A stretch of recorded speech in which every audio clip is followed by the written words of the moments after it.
Welcome to the Knock on Archery podcast, where we bring all archers and bow hunters together from all walks of life with the goal to educate, empower, and inspire you to be better both in the field and on the range.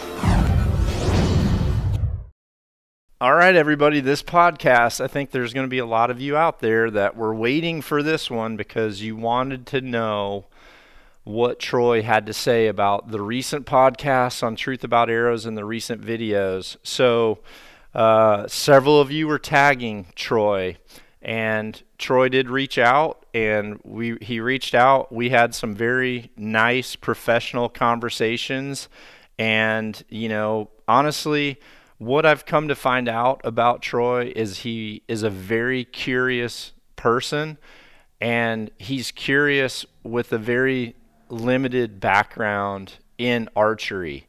So some of the information I think that was being put out there was more out of curiosity. I think it kind of, ended up setting a trend, and it set a trend that ended up, in some instances having negative effects on people's accuracy.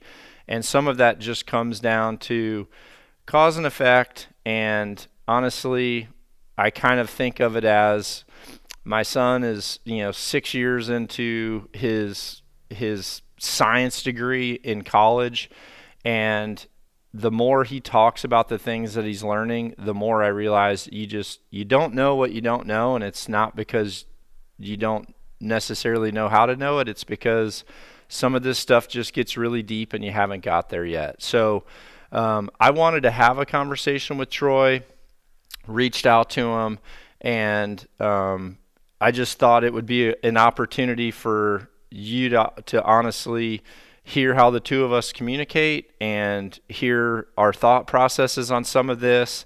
And one of the things that I appreciate too is, Troy, since this podcast, has continued to reach out to me and ask me some whys and some different things. And I certainly continue to help Troy wherever I can and if he asks. So I'm going to let this podcast roll out and let you listen to Troy and myself during this conversation. And I think as you listen to that and then you proceed into the following podcasts, I think you're going to just have some very clear and better understanding of all this. And I think for some of you out there, it's going to solidify where you should hold your trust and probably where you should hold maybe your curiosity. But I guess that's up to you guys. I wanted to offer both sides of the opinions, both sides of the house, in the end come together mutually. No different than my podcast, my last podcast with Bill from Iron Will, even though I really like expandable heads, and we have some differences in opinion. We had a great conversation, open mind, and I will continue to work with Bill and show him things that I learn, and I'm sure Bill will do the same for me. And like I said, I've already done the same for Troy. What I really would love is for everyone out there to have some awesome understanding, know the extremes, know the non-extremes, and just know the how-tos for that middle ground. So, all right, everybody, here we go. John Dudley in the Ranch Fairy. Enjoy. Troy, what's up? Good to meet you. Good to meet you. Yeah. Thanks for having me on. It's I've got something on my screen here that makes me want to. Got it. Okay, there we go. Now I can see. All right. Good to be on. Thank you very much for having me on. Troy Fowler, everybody. Yeah, it's been a pretty fun couple weeks. We got hunting season coming up, so yeah, I can imagine your schedule is going to get wild. Yeah, it's honestly gonna get with way less people. So I apologize, everyone. I'm gonna be social distancing myself in the timber. Gotta be safe. You gotta be safe now. Gotta be Hey, safe. bro, I have to tell you, I actually I used to wear an Easton visor all the time when I shot. I've worn a visor for years. I don't know what the hell my problem is, but I guess I'm a solar powered. Yeah. And I've fished in them. I've hunted in them. I used to have one with a fish sticking out the front and a tail out the back. And I hunted in the thing all the time, and people were just like, "What is that?" It's like, it doesn't matter. Of You know, course you it doesn't did. matter. Of course you did. So tell Primarily me, javelinas and stuff. a little bit about yourself, Troy. I know honestly I've not consumed much of anything that you've done. If I, Yeah, sure. sorry about that, but I just No, it's no I problem. I I Yeah, work. I work a yeah, lot. right. Yeah, I literally mow I my grass once a week so that I can listen to like my favorite Joe Rogan podcast for the yeah, week sure, on a of lawnmower. course. Otherwise, Yeah, right. I'm hustling. So, I actually don't consume a lot of bow hunting media stuff.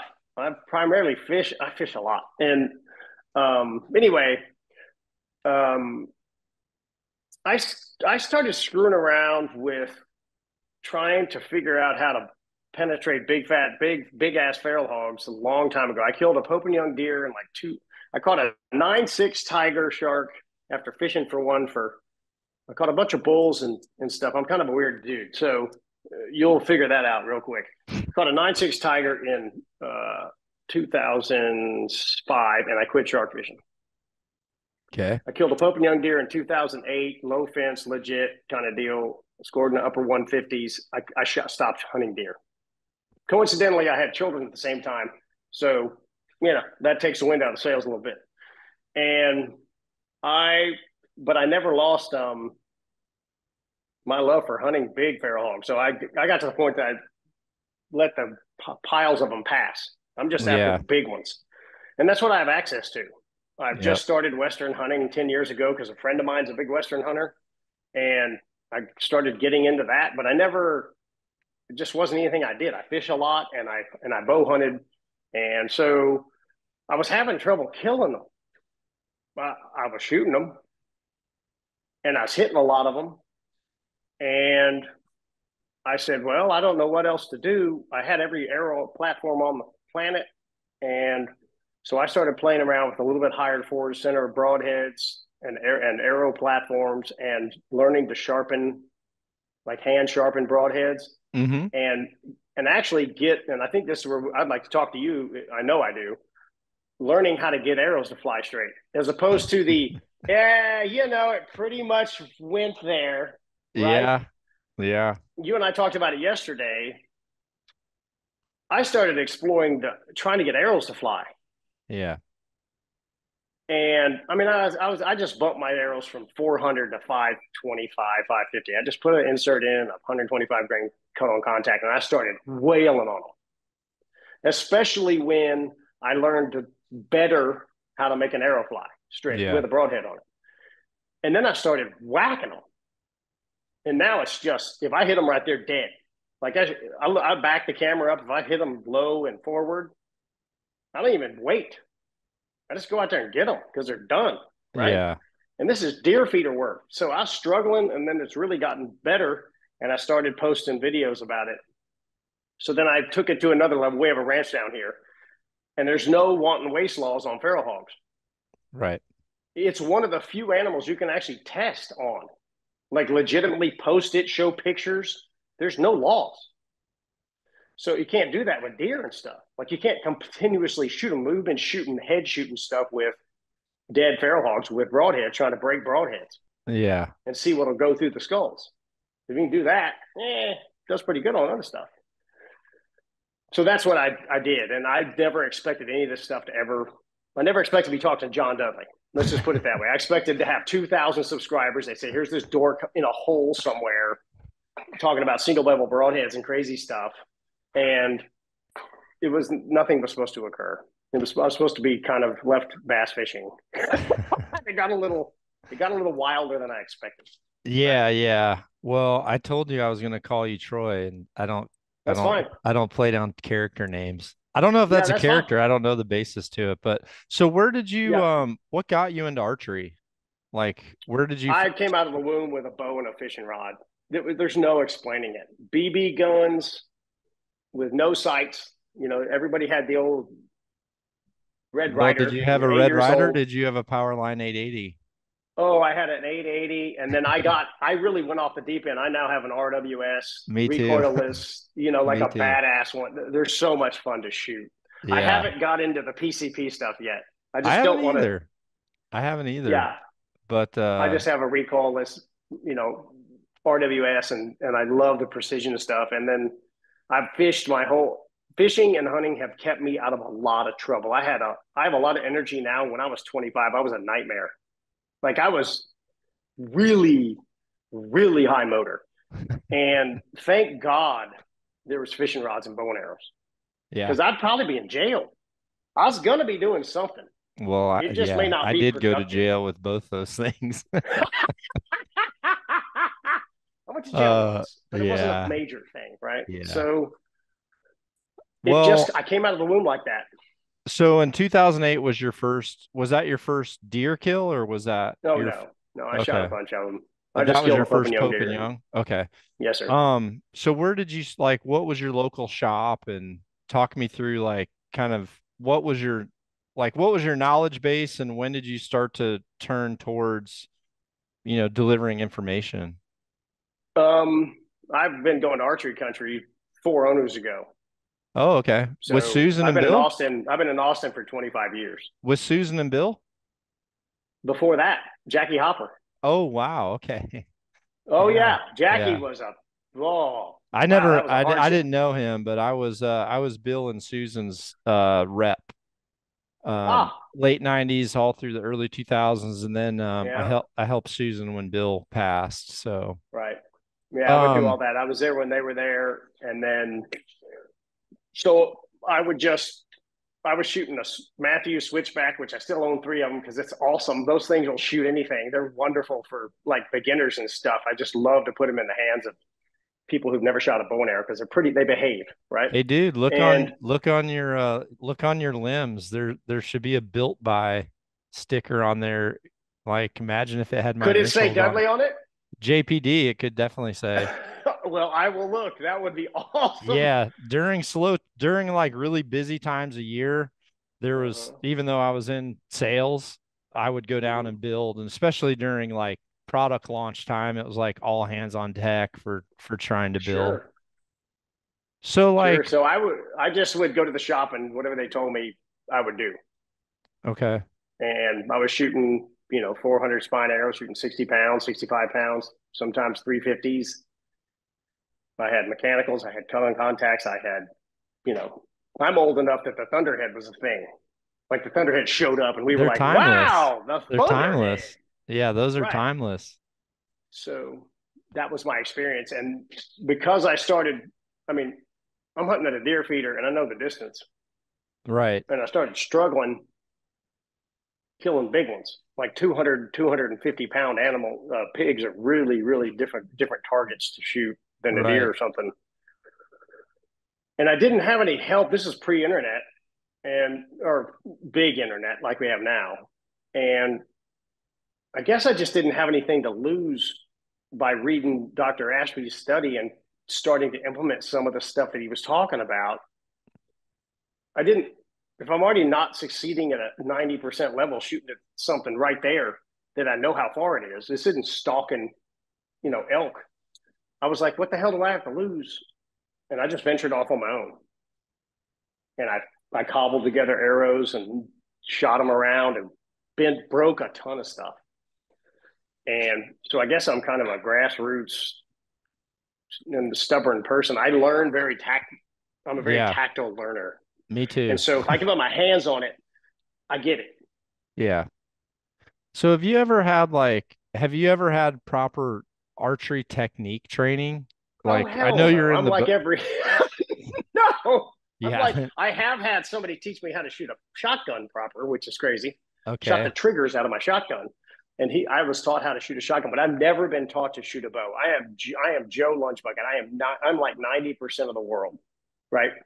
I've never been taught proper anything.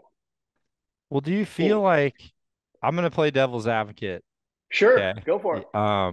And first off, thanks for coming on too, Yeah, of because course. I want to. I honestly, I'm not a I'm not opposed or afraid of talking to anybody about this stuff.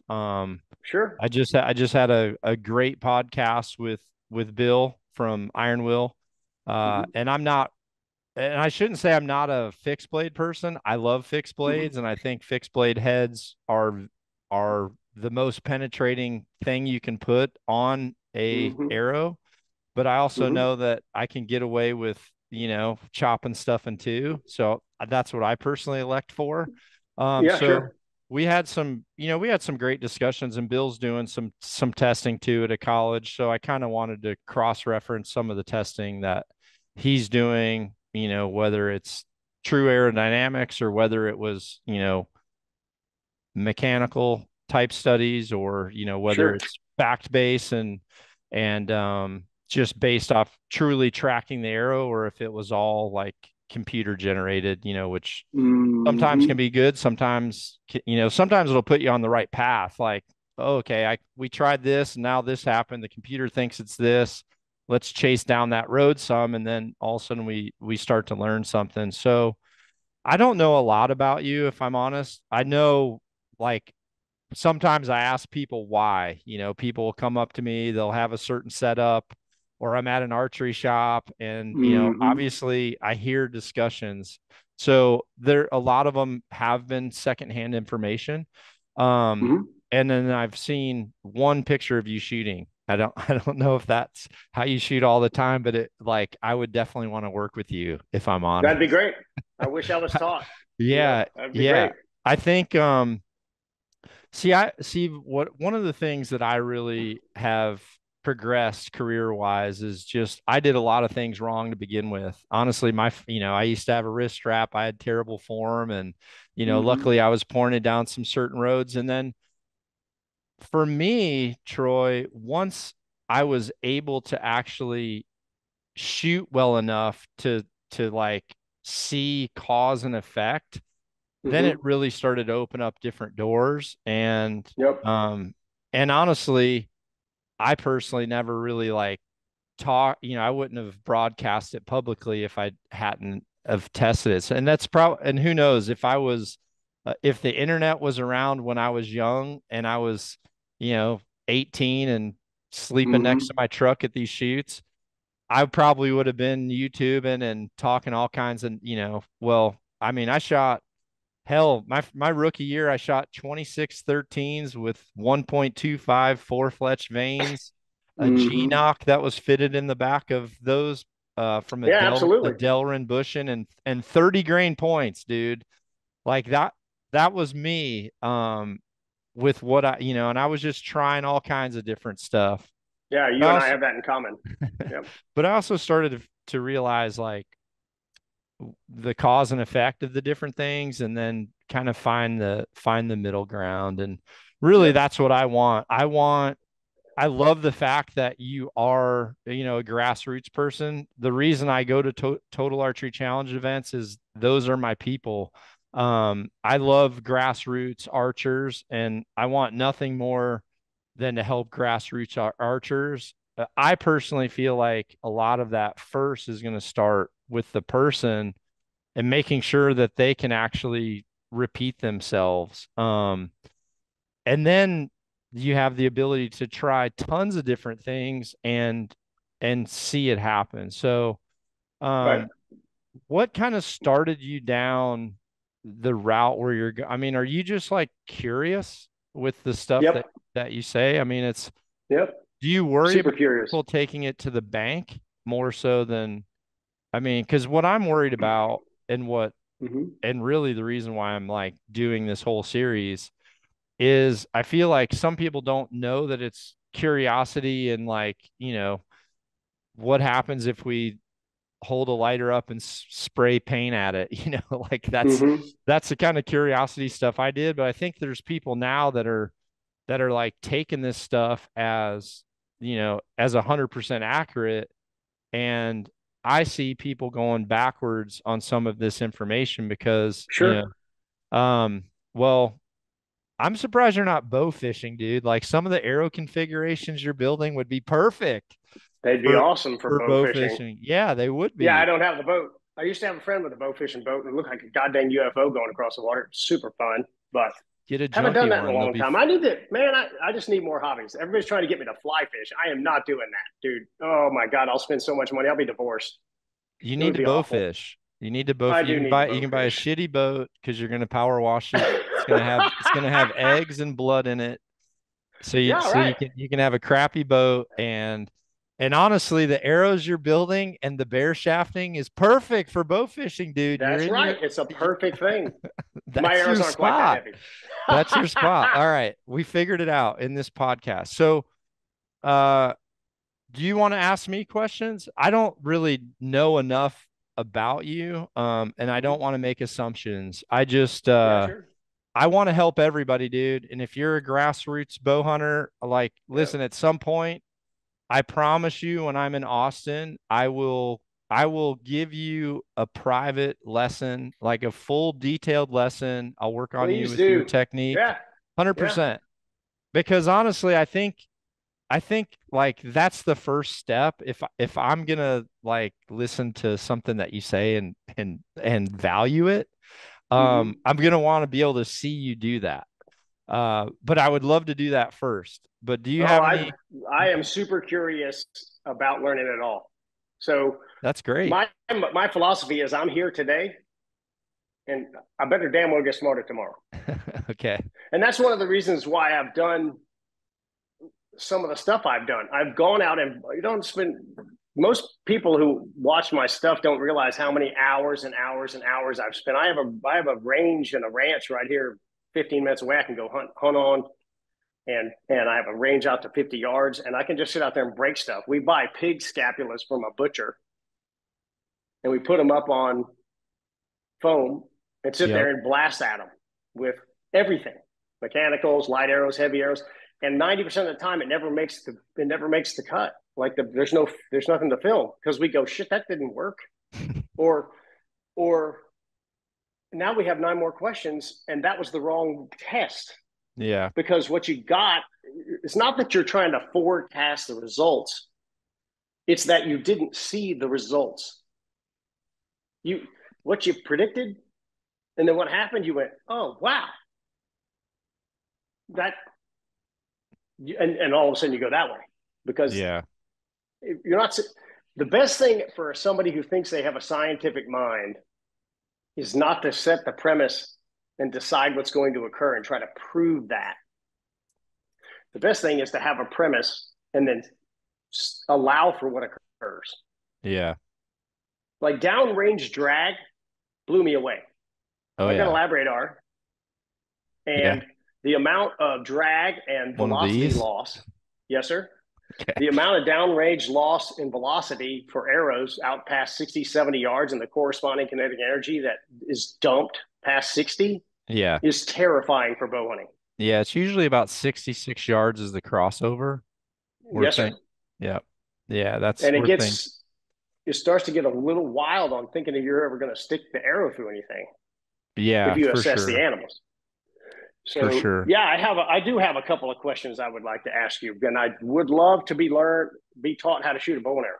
That So would be let me, super fun. can I ask you something first? Yeah, Um, sure. so when you read the Ashby stuff, Mm-hmm. when did you kind of have the affiliation with them? Like at what point did that happen? They called me in 19, 18 That's or when I got 19. called. That's when I got called.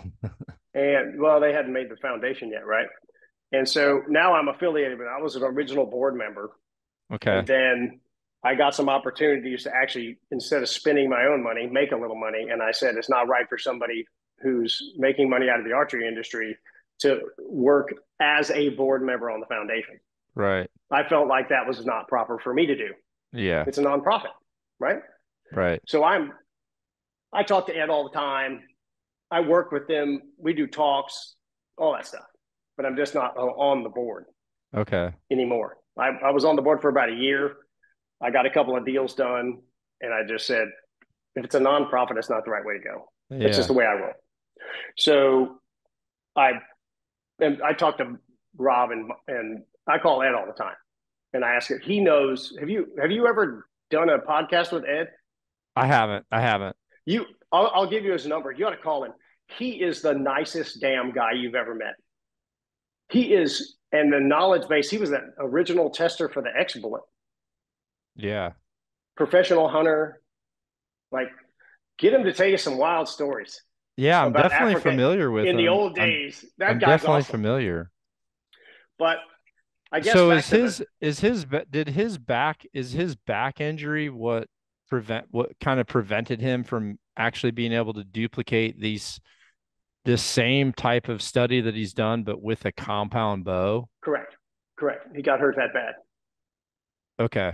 I mean, and has he not like found someone that would actually duplicate that exact same thing with the That's what compound? Because that's what the foundation's doing. So we've okay, got a 2021 study, a 22 study. So we went to Rob went to Africa and retested in the exact same format on Cape Buffalo, not Asiatics. We were right, supposed to go in 2020. We were supposed to go to Australia and shoot like 100 Asiatics and test, and COVID happened. And yeah, now it's a penal colony. That whole country is crazy. But Rob went and retested on Cape Buffalo, and then he just got back from Argentina for on water buffalo. okay, So there's two supplements with an 80-pound compound, and Rob Nielsen can tune a bow. Rob Nielsen can get his arrows flying. He's got bow press and does all the stuff that I don't understand. And I'll yeah. gladly say that on any podcast. I am the average bow shooting person on the planet. I represent everybody you'd like to help.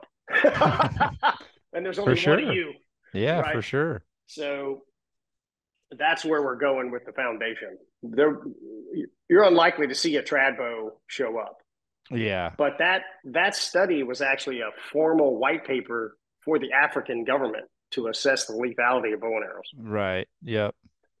and Yeah, that because was there what was a lot of actually, studies like that that were important for the PHs and all the certification to actually yeah, know what the minimum requirements were for the big five, yeah. When or Ed finished the big study, six, technically. he recommended not shooting pachyderms. When the study was done, they asked him, Yeah. even though he did two rhinos with a longbow, he said he doesn't, because of the safety component, he did not recommend rhinos and elephants when he finished the study to the government. Yeah. Yeah. That's pretty wild to think somebody would be that, straight about it. He's a Well, great guy. no, I think it's important. Like I think it's important that you show that you say it how it is. And obviously some of that stuff, yeah, depending on what he encountered, it might be valid point. So Well, I think he spent enough time on the raw on a big rifle on his 500 nitro in sticky situations with gun guys hunting pachyderms that because he was a PH over there in the 60s and 70s. I mean, it's not like he doesn't have a big knowledge base. so is there a reason that like so for for the foundation, like if they see data from someone like Joel Maxfield, who I Mm-hmm. really value, Joel is one of my Mm-hmm. mentors. Yep. And I mean, have they sought like information and data from people like that literally have, instead of like trying to go find a water buffalo or a Cape buffalo, I mean, honestly, like if I look at someone like Joel, I know Joel's probably, killed 1,000 things Mm-hmm. easily, Sure. to where you can say, what was the arrow on this? Or, there's certainly like some of that stuff that I think is like so much more relative to North American hunting versus Sure. the dark continent is, the rules get very different. Honestly, I think the Yeah. animals are very different. Yeah. I would argue the vitals are almost in a place where you need to aim slightly. Like for me, I learned in Africa, like if you're placing arrows behind the shoulders, that's going to be problematic on a lot of the Absolutely. species. So Mm-hmm. you're really like the golden triangle is the spot. Like there's no behind the golden triangle. That is like you're going through scapulas to get to where you need to get on some of that African stuff. But I've gone over there. I coached the South African team for 3 years, and part of my agreement with that was I would coach for a certain amount of days if I got to hunt for a certain amount of days. Sure, of So I course. literally traded coaching for hunting, Yeah. and did a lot over there. But honestly, the only thing I ever took um, a 700 grain arrow for was a giraffe, which I shot at 40 yards. And, I think I was shooting I think I shot a 90-pound Alpha Max with a Hmm. 700 grain dangerous game arrow or something like that. But honestly, everything else over there at the time, I think for the most part, I was shooting the very beginnings to the infused axis. It Yep. was like when the nanocarbon technology was kind of in the early stages. But I Hmm. shot brass then. I had brass inserts made for my axis even back then Sure. because at the time I had figured out I shot ACCs for a lot prior to the axis, but I just didn't like that ACCs only came with like, little 16 grain inserts. So I Yeah, actually that's had brass inserts made, and at the time I was only using 50s and 100 up front, and I had a total of 150. And I loved it. And when I tried to go more, that's when I started to see that, just like with water, you can go too far with some things, and if you go hmm. too far, then there starts to be diminishing returns. So I just want to make sure, like, when we give this information, we're making sure that we're giving it to people in a format that's relative to where we are, and also more importantly relative to the type of equipment that there is right now, because the equipment's so freaking good. It is really good. And so the reason why Mumbabi, he was given 24 hours to get all this crap out of Africa when the Mumbabi took over, Okay. and he had to relocate very quickly, lost everything, Yep. right? He ends up in Australia, and the reason why you shoot big ass animals is if it doesn't stop, you can't measure any performance. Yeah. So it wasn't like Ed was trying to prove. You got to call him. You'll love the guy. He's so much fun. But from a scientific standpoint, you cannot measure penetration if the arrow isn't stopping. There's no evidence. A pass through tells us great. Okay, well, great. The Yeah. pass through, and we're still not getting that many pass throughs on buffaloes with a lot of the arrow platforms, different broadhead platforms. Actually, we're Yeah. getting penetration all the way to the offside ribs on big animals, which is dead. Okay, Yeah. so that aside, right? So you can't measure penetration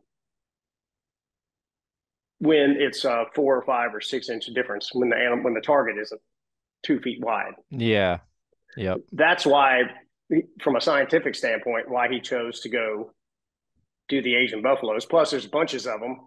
So you Right. drive around with a 500 nitro, you blast them, and then there's a certain parameter so that the tissues don't change. You have Right. 30 minutes. Yeah. Before they And rig up. right. So you don't want the rigor mortis to take over, and then it changes the tissues and changes the animal a lot. Yeah. No one, no one wants to do that, John. How do they so then how do they kind of get them in a position to properly shoot them? Are they hanging them to where You they, do your best. No, they're propped up on the ground, but you do a Yeah. lot of shots, right? And there's Yeah. another advantage too. They're big as hell, so Yeah, because you that's can, the hard part is like on a whitetail, if you're yeah, you trying to couldn't hit the shoot it that same much. spot on a scapula, you Hmm. get, half inch to it and you're breaking out the other part. So then it's He obviously said you skewed. wouldn't believe how many times I shot the same hole on a goddamn target that size, I've and you got I've to done throw it that. out. Yeah, I've Right. done that a You got lot. to throw it out. Yeah. Yeah. You can't count that. And so that's one of the things is the studies there, the foundation will gladly supply the testing parameters to anyone that wants to repeat it Mm-hmm. and try other things. And we'd love to get the information. The foundation not opposed to getting information that's not Ashby people or whatever, right? Whatever this Yeah. is. It's it's trying to find people who actually want to try it. right? Yeah. And try to repeat the test. If you read the thing, it's pretty clear how he did it. I mean, you have 20 yards. If you want to do skip angle, you take a protractor and you make it 20 degrees and 30 degrees and you start shooting and you see what happens. The amount of information that he was able to capture pre-internet, before Word and Excel and all that, his graphs in there and everything, it's amazing. No, If you just step out of the argument and look at it and go, God, this dude put for some freaking work out. it's a life's work is what it is, 30 you know. years. Yeah. 30 Well, years. yeah, and I mean, right now, 30 years ago is, when I kind of started doing this too. Yeah, sure.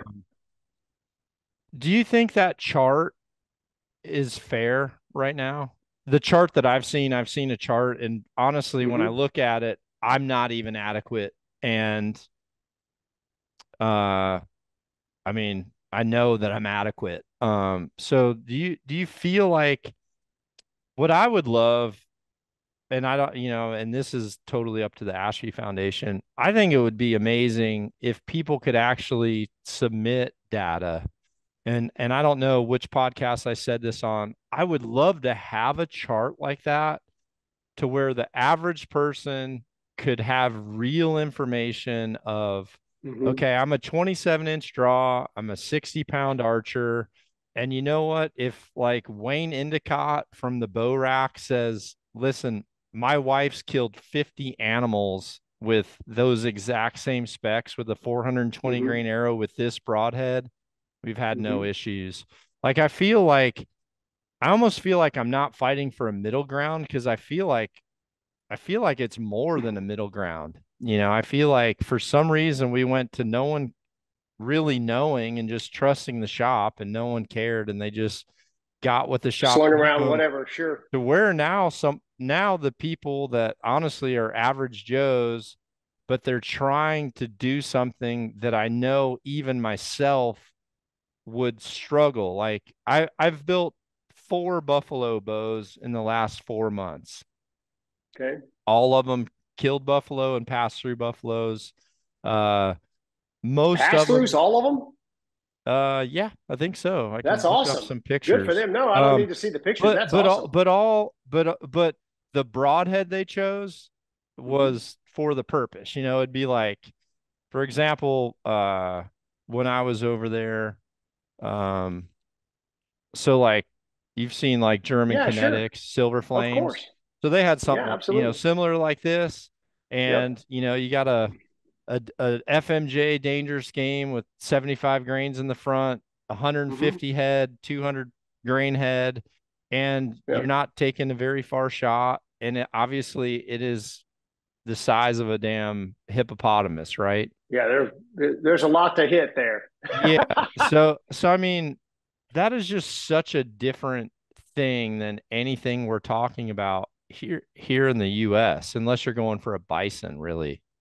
So I just wish we had like that chart, but a chart that let people be in the middle ground. So you personally, what's your arrow weight? Your personal arrow?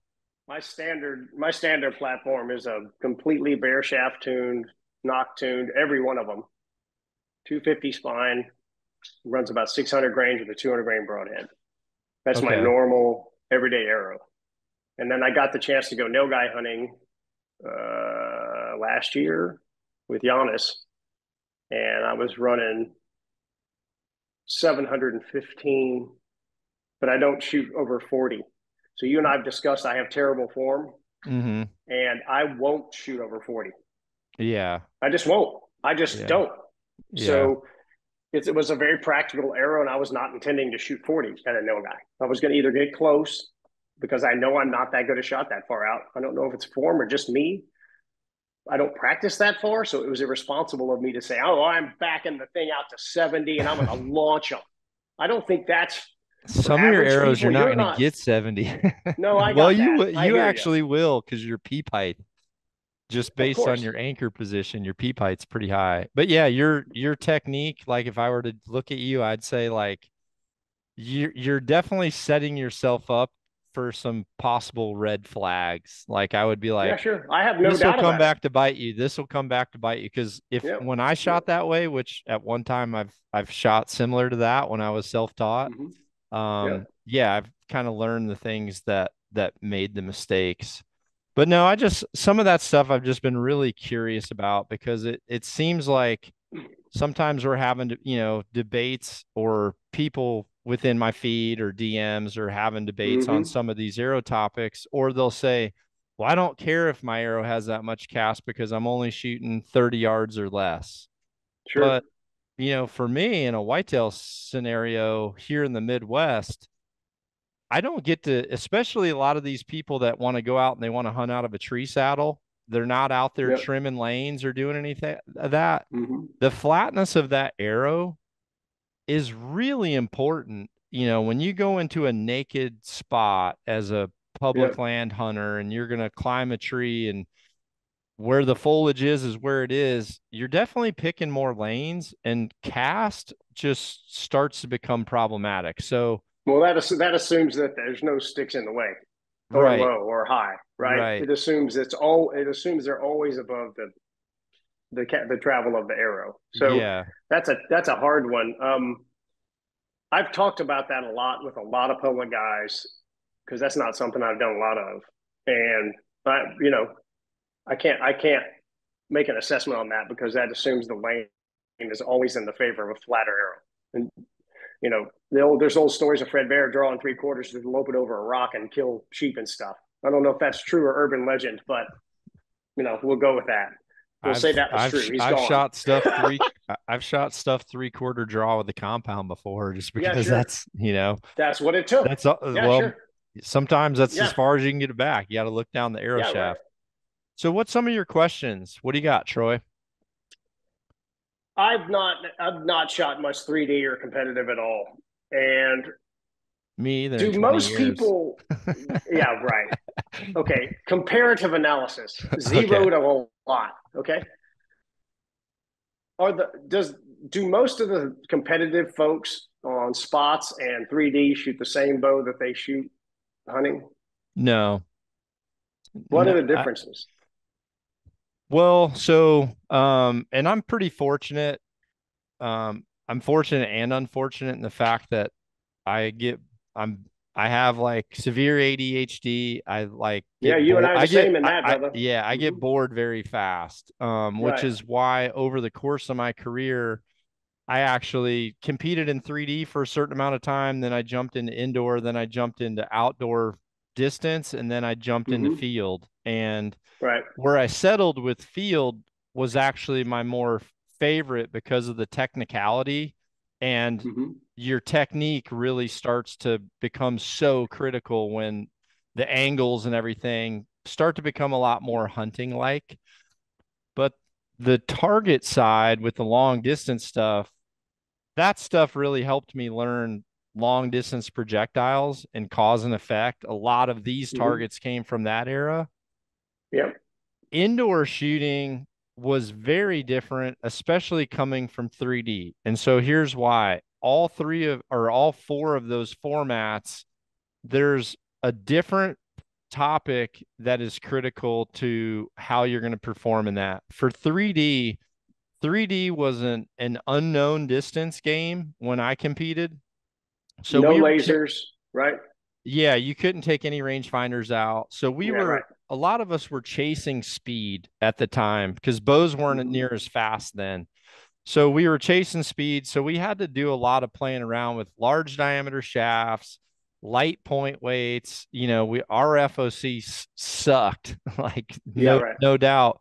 However, most of the time, you have time to shoot. You're shooting one arrow. Yeah. Right. You have time to compose yourself, and the distances are 50 yards and in. For ASAs at the time, it was 45 or less. So when some Hmm. people, like even now, some people say, well, how come this 3D shooter can shoot this vein and it's just fine? And I'm like, well, what's the max? If you're talking 20 to 50 yards, we can get very, very specific on a projectile that's great for that and lets you get some of the scoreability, with a slightly larger shaft. You also can Mm-hmm. shoot a thinner wall shaft. You're not worried about durability like on an animal where Sure. it's Yeah. Right. fake, Yeah. It's just right? hitting foam. Now for indoor shooting like Vegas, my setup would be much different. I would have an aluminum arrow. The best ones I shot weren't honestly the biggest ones. I shot the best with a 2315 rather than trying to use the 2512s or the 26s. Mm-hmm. I always shot better. My groups were tighter with a smaller diameter, which is what I shot. So I shot a 4-inch feather on that, and Mm-hmm. because I was shooting a 2315, now for indoor, the poundage I would personally shoot would be in the mid 50s to upper 50s for poundage. I mean, you're essentially just trying to build yourself into a robot. There's no outside weather. You're not getting blown around. You're in a very Yeah. fixed Right. position. And you're also trying to make the arrow do a very specific thing at one exact distance. So you can, some of these guys can, Super tune it in. yeah, Yeah. they might have to have an arrow that's 5 inches over the end of their arrow rest, just because if they cut it that short, they actually can't get a stiff enough point to make the spine match properly. And then you're just not Mm-hmm. shooting super X's, you're shooting tens. Indoors, I could use a lot more magnification. I could also use a smaller peep because the lighting was always um, consistent, Good. right? Yeah. So, Right. I shot, here, I'll just grab one. So when I shot indoor, I would shoot an arrow just like this is what I shot. Why are feathers so prevalent indoor? Um, so a lot of the indoor I saw them a shooters, lot, and I always wondered that. well, because the drag of this doesn't matter when it's only going 20 yards. Mm-hmm. So what essentially what they're trying to do is they've got an exact fixed distance. Sure. And regardless of whether this thing is spined right or not, you just want this thing stabilizing as fast as possible to put a hole in the paper at an exact distance. There's no mother nature. This thing outside would drift hard. Obviously this thing's like a tent pole that so you need Mm-hmm. something that's going to stabilize it and turn it fast. The other thing is the archers are using a launcher style blade for the most part. So because of the clearance that you have right there between, again, you've got to turn the vanes. Like you need this thing kind of turning quick because it's a pole vaulting pole that you're trying to like stabilize instantly so that you can put it in the same spot at one distance. So we did put a little bit more of a wrap on there, which you can Mm-hmm. see. And so Right. when you had a lizard tongue, the amount of clearance right there is pretty dang minimal coming So you're through. trying to run the lizard tongue between the feathers. Right, right. And when Okay. you have feathers, if there's any variation in your torque on your rest or if you heel it, if that lizard tongue kind of kicks up a little bit, obviously this thing will just bend out of the way. It's the same reason recurve shooters loved feathers because that thing can go right over the shelf.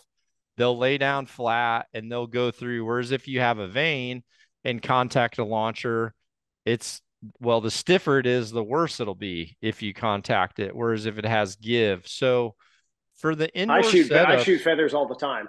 okay. I shoot them, but I shoot a feather that's only an inch and a half long and half an inch tall, but I four fletch. And So is it I found them to be, so you have a one remember a I'm one I got five one five 1.5 I hand feather? cut them myself. So I Okay. buy 3 inch parabolics and I cut them flat in the back. And Okay. they're inch and a half long and about a half inch tall. They're four fletch. I shoot left helical and left bevel or Okay. any broadhead I want to shoot. Doesn't matter then. But What's your reason for that? they stabilize. They seem to stabilize better. And on the high speed camera, they seem to come out of the bow and just really, like you're saying, like they behave. And I don't see any of the vane flap that you see when you get a high speed camera. You don't see the vane. You don't see the feathers Yeah. going like that. And they also don't hang up. when you hit stuff.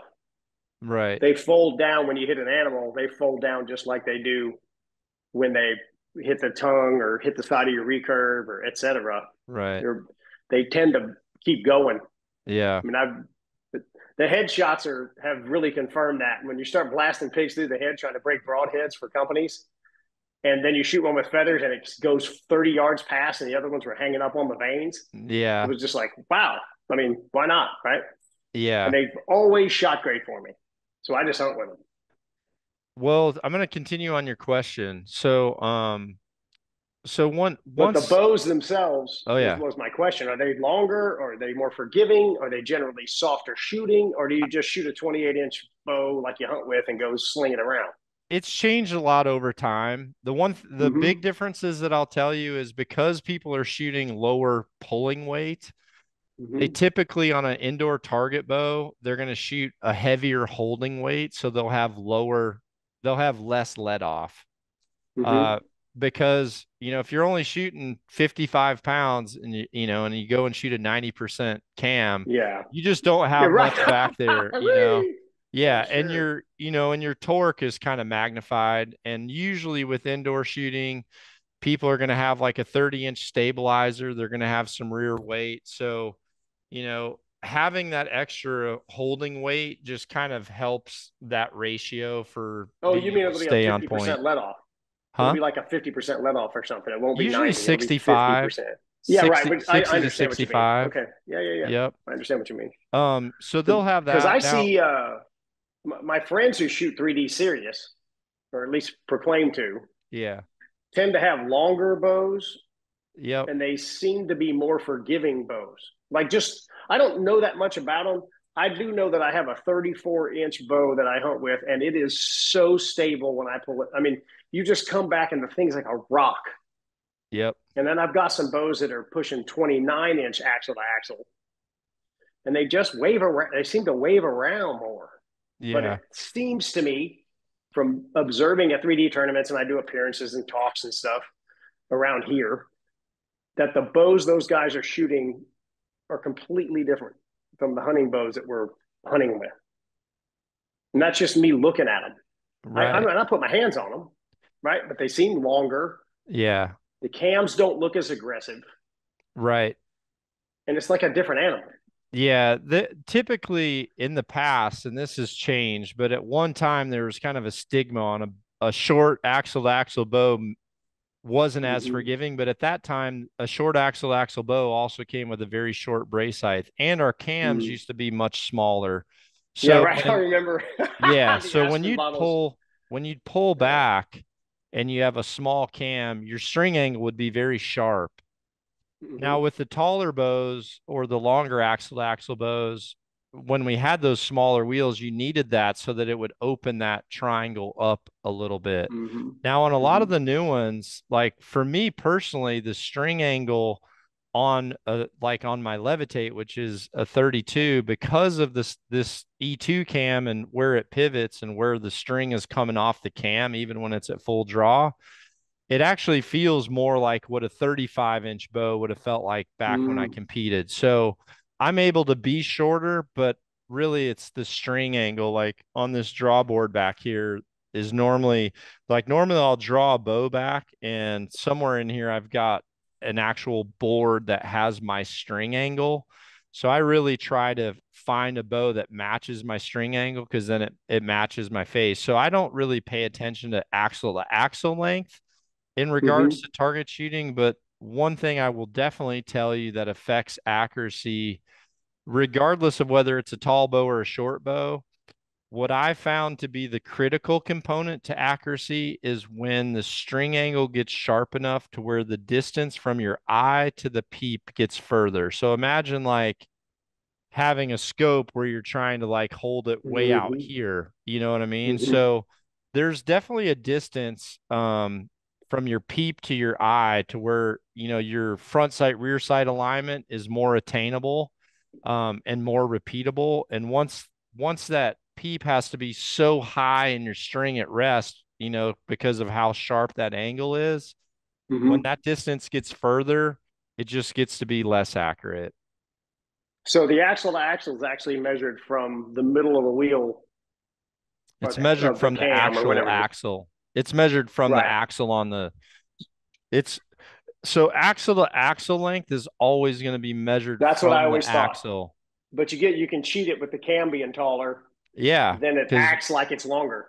yeah, because imagine, once this thing comes or once this point here comes all the Sure. way out here, You gain obviously two it's gonna, inches. yeah, Yeah. it'll feel bigger than what it actually is. Because like I said, I've just wandered around 3D. I just watched all these folks who they hunt with a 28 or 29-inch bow that has a much more abrupt angle. And then I get my hands on their 3D bows and they're 35 inches long. I mean, I don't know if Yeah, that's just a carryover from the old days, you it know. could be. It could be. I'm kind of like, so with me shooting tax, I've been using more of what I would refer to as a crossover. So Mm-hmm. I use, and this is actually the bow that I used for several of the last tacks.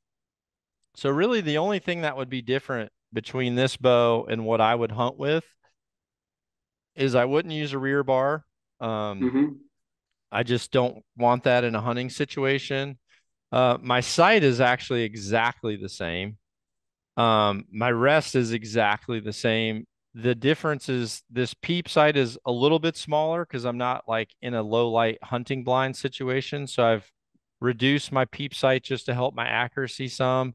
And really the only changes I made was in my actual arrows because I'm not hunting animals and I do shoot about 10 less pounds for like my crossover bow versus a hunting bow. So that bow's right at about 63, 64 pounds, whereas I personally hunt with about 75. Yeah. But the Yep. difference Yep. is like for the projectile for that bow, um, I would use like a smaller vein like this, with it wouldn't be a very severe offset because this thing's gonna turn. Um, Sure. and I did a podcast with a guy named Dr. James Park, and we Mm-hmm. had some really good discussion about just kind of arrow stability and what kind of cause and effect is on fletching and the flight itself. But yeah, this arrow is probably about 80 grains lighter than what I would hunt with. But, Mm-hmm. at the total archery challenge events, I want to make sure that I can actually achieve the longer distances, and that's one of the things And that's kind of your that arrow just 80 grains heavier won't fly out as far as you want it to fly. not at that weight. No, no. Oh, that's right, because you're shooting a million shots, so you Well, get the yeah, draw weight yeah, down. Yeah. yeah. Like the other day, well, when I started this series, I went out and I was shooting for a while and actually I shot three different brands. I shot a PSE, a Matthews, and a Hoyt, and then I shot them in right helical, left helical, and then I changed out strings on the one that gave the most, left clocking out. I changed strings over to one that was twisted counterclockwise to change that twist. And honestly, I still kind of had the same results. My arrows just grouped, they when Yep. everything's tuned right, they just group. So some of what I've been showing people is like the real cause and effect of that arrow when it comes to pin gaps, when it comes to being a little bit off in regards to improperly ranging or Mm-hmm. having the incorrect distance, which is very probable as a hunter, I feel like. It happens, it happens, Yep. moves, you range them one Or time. you range and they take 3 steps and it's an elk, and you don't realize how far elk go when you don't hunt them much. Like I'm not Yeah. around them, so I wouldn't Yeah. realize how far they went. Well, one step's 3 yards, dude. Yeah, I right. mean, Of course. you know Right. what I mean? So Right. if you get a range and all of a sudden you go to make that shot and a cow picks its head up and she's just kind of like looking at you chewing her cud, you're just having to freeze her for a minute and maybe that bull, picks around a few more yards and yeah, a good hunter recognizes, they have awareness of what's happening in that situation. So normally I'd say, okay, he's taking a couple steps, 3 inches above center or whatever. But obviously, the slower that projectile, and especially the shorter their draw length, the more that stuff just really starts to magnify. The other thing too is, if you look at like Olympic style recurve shooters, Troy, Mm-hmm. there's a lot of them that actually don't change their setups when they move indoors. And the reason they don't change their setups to like a bigger arrow like that is because the actual launch time slows down, and someone that's, especially as someone that's super elite, that's letting go with their fingers, they can feel the difference of that arrow and how long it's taking to clear out of there. And the longer it's within that system, the more your technique is important. Like the longer Yeah, it's you have to be within a that statue. Yeah, I see. 100%, 100%. Yeah. And the thing is, like, for people who have to go, let's say someone goes and buys a bow off the rack and they, they're, all their buddies got 70s and they're like, I'm going to take the 70, and Mm-hmm. they horse it back a time or two. And then once they get home, they realize I'm going to back this thing down now that no one's looking. Once you back those limb bolts out, the string tension gets weak. And when the string tension gets weaker, well, now that heavy arrow or knock fit and like how long that thing's on the string, if the knock's honestly, if the knock is on there a little bit too tight and it's pulling that freaking string way forward and Mm-hmm. hits the string stop first and dives that tail down, I mean, now all of a sudden there starts to get these really, honestly, like some of the things I think you're curious about is because they're so unpredictable. You're more or less like, well, this thing's doing something funky. I'm going to try to figure out what it is. Yeah, that's exactly what I do. But the problem is, dude, if you had just like a simple basic setup, that thing would be coming off there so smooth to where you wouldn't be trying to, figure out a problem that really doesn't need to exist. It's just a problem that was created by kind of going backwards and where we've developed as an industry. So, but I think some of this is just like you said, you're a very curious guy. um, and some of it's like, you need to dive down my YouTube channel and some school knock.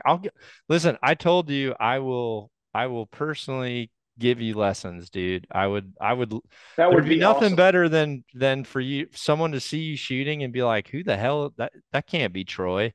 Right. Because I think your tests will be better. I think what you are trying to do will be better. And honestly, I think if you have more focus on accuracy too, I think you'll realize that some of the things that are extreme are actually giving you diminishing return, and you're chasing accuracy because you've made it inaccurate. Does that make sense? Well, I don't know if so.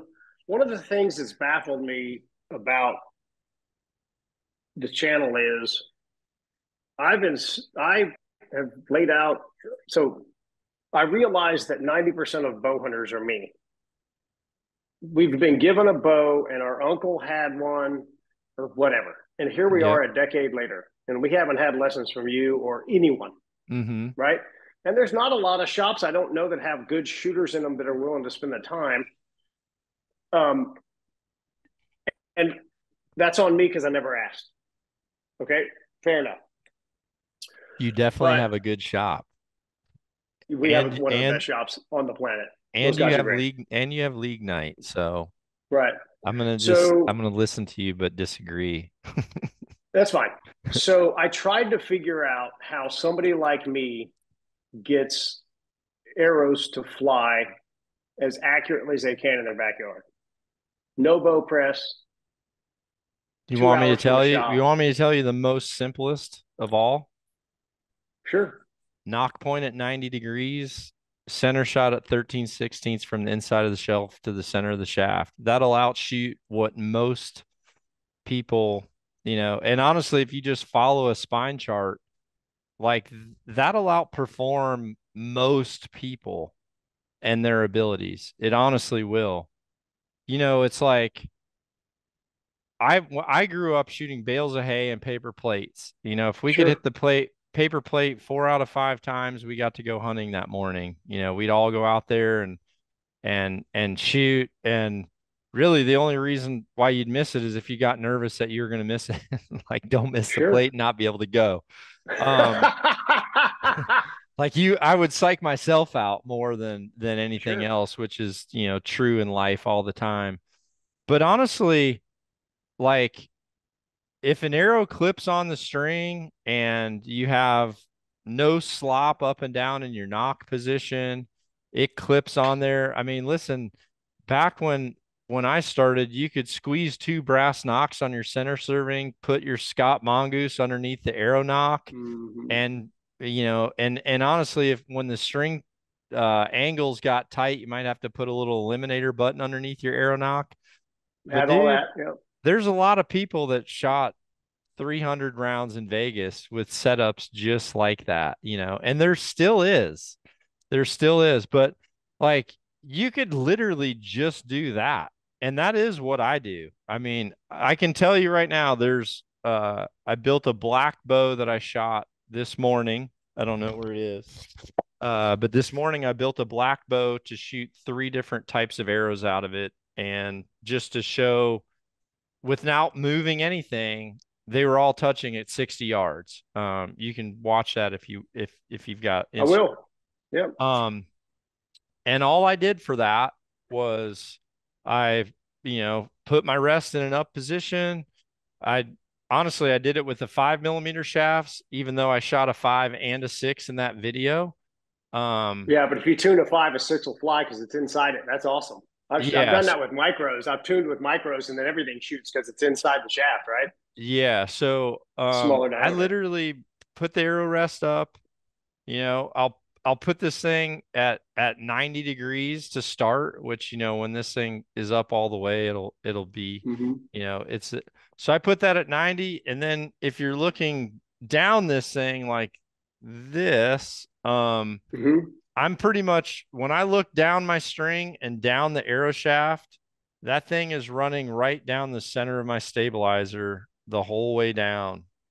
And and honestly, that's usually That's in how on I do it. most, Yeah. yeah, that Yep. and if you do that, that thing is going to outshoot most people's capabilities How come I can't get a 400 spine arrow to fly doing that with a 100 grain point? with, well, what is your specs? 65 at 28 and a half. I mean, yeah, I would say that's on the weak side.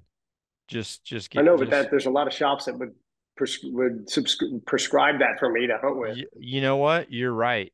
And Okay. thankfully, so a few years ago when we actually came out with I wanted to offer the match grade Axis and match grade FMJs like I've always shot, but with brass insert standard and the broadhead adapter rings standard to be able to go Yep. over Of the end of course. the So they'll shafts blow up. just for Sure. tear out strength. Yep. Um, but I actually rewrote that chart because that chart was always based off like 10 to 16 grain inserts.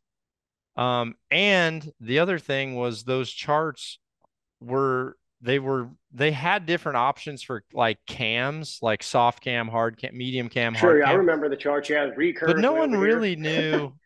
Like people would assume what they were based off either how it felt when you pulled it back or how the cam looked. But the reality is that knock travel when you're drawing that bow back and whether that knock slightly rises or just continues to rise and stops, or whether it's perfectly straight and stops, or whether some go down, up, back down, those all start to create like very different dynamic forces on the arrow to where the arrow Hmm. is going to respond much differently than what the chart thinks.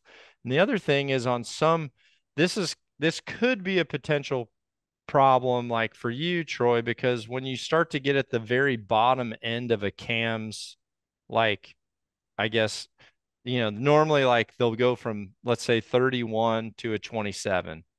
Hmm. Normally, when you're at the very bottom end of a module setting, you start to lose a ton of efficiency. And that's actually why back at one time, like Matthews would make very specific cams for short draws. Yeah, I Like remember every that. draw length had its cam. Hmm. And actually the Outback, the Switchback did, right? Yeah, the Right. Switchback didn't have module. And That my was, ovation too. oh, I loved my ovation. I hunted in Africa with an ovation, whacked the hell out of yeah. stuff. Now that is truly a soft cam. The Ovation I was love a shooting that was a thing. soft cam. My nephew has it now. He calls it Grandpa because it's just the way it is. It's been around so damn long. Because I Yeah. was one of the things that when I used to just shoot the shop stuff and I didn't start farting around by myself, um, I never could get 400 spine arrows that were going as fast as I could get them to go to shoot straight with thunderheads or That's a pretty weak arrow. Yeah, that's a pretty weak I arrow. know, but it was like I said, I didn't know anything. That's what I was Yeah. given, right? And I'm not knocking anybody. I'm just saying my experience was it's just hard to buy arrows, and the shops have to stay open. You Yeah. can't just test everything, right? So I Yeah. got that economics part of it, but it seems like when I started cutting the fletchings off a lot of different spines and just farting around with them, given my horrible shooting form, Mm-hmm. I could get the arrows to bend to me. I think I can't prove that, but I Well, can get no, a that dozen is arrows now accurate. bare shafted. Yeah, You you know, could certainly do that, Troy. You can, so what'll, and that's kind of similar to when I talked about what we would build for indoor shooting, mm-hmm, because you can certainly either put yourself a certain distance from where you're actually applying that test to where mm-hmm, you can get the false hope that that arrow is actually stable, but it's only stable for a point of time. It's not mm-hmm. necessarily stabilized. It's just Correct. stable at a point of reference where you're So I shooting. think what you mean is you could move the paper 2 more yards and you'd have a different tear. Yeah, Just for the you regular could. people listening, right? Yeah, Absolutely, that would happen. Sure, you could do that. sure, But absolutely. there was 100% a problem in our industry, and honestly, when pre-fletch arrows started coming out, I think a lot of shops, it was just really easy to do 400s. For example, when we committed to doing the arrow shafts that we did with Easton, we actually asked Easton before we ordered, because we had to order a ton to get, Mm-hmm, in order for them to produce for me what I asked for, the minimum commitment was very high. Um, and so I said, can you give me the historical data on model mix, which, sales and POs should be based on model mix, right? Well, when they gave it to me, dude, I can tell you right now, 5 years ago, the model mix that Easton gave me was so leaned towards the 400. It was like 400's our number one seller, 340's our number two, 300 is number three. And I'm like, yeah, that's going to be totally opposite. I know for a mm-hmm. fact. And so a lot of people were trying to shoot a broadhead under spined. And when you do, it's disastrous, or it's honestly frustrating to the point where even if you don't want to, you're going to shoot an expandable and just get the hell out of That's there, right. That's right. you That's right. know? But once you actually start to realize spine, and then you also realize sometimes you actually get more out of an arrow by having a little bit more weight on the back of it, not necessarily from, a momentum calculation or an FOC calculation, but for the fact that when you have more weight on the back of that arrow, it actually starts to stiffen that arrow up, even though there's weight back there, because that weight is absorbing the thrust of that string. So, like, the weight, it takes a lot to put, the more weight you're pushing, the more obviously that's absorbing it. So Mm-hmm. sometimes, even though the FOC's down, the true flight characteristics of the arrow is up. And so for me, seeing those groups downrange is what, for me, that's what makes an ethical hunter. And that's what makes an accurate hunter.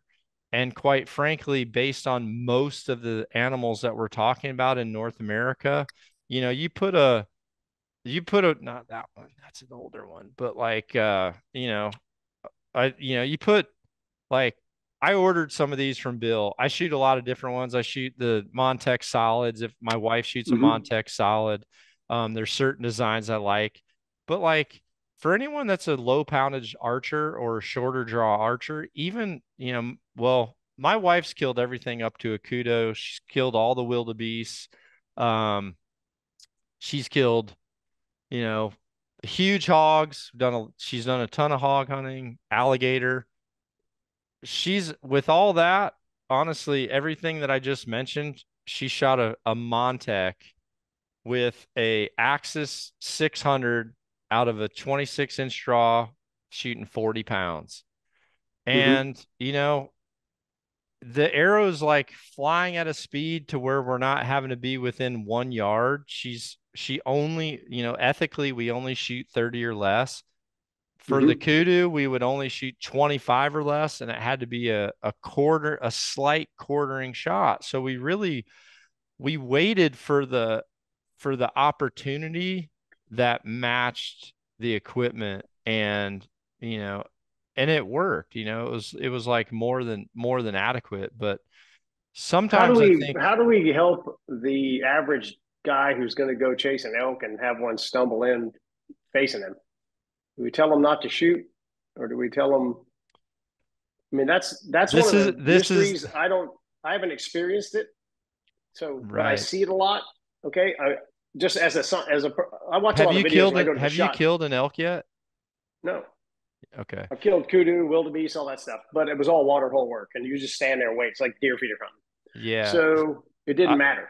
I'll answer your But question on the frontal. I actually got or asked this just question. that quartering in, when they're just coming, like they're walking in front of you, but they're more quartering too because they're A tall. quartering two is a disaster on an elk because Mm-hmm. to hug tight enough to the shoulder, you're getting one long liver, and Okay, that's pretty good. much what you're getting. That's what you're hoping for. And the angles and the thing is, with a rib that's that long laid together, I mean, you're trying to Sure, like you're shooting shoot down a this picket like, fence. yeah, you're Mm-hmm. trying to shoot down a picket fence. So if it's head on, um, where the dark brown meets the light tan, Mm-hmm. I mean, like honestly, Yeah, if it's you right look at there. us, we've got that right there, and elk does too. Mm-hmm. And if you go in that, like You're done. it's all the heart valves like real Mm-hmm. quick, and it's Yep. definitely a fatal shot. However,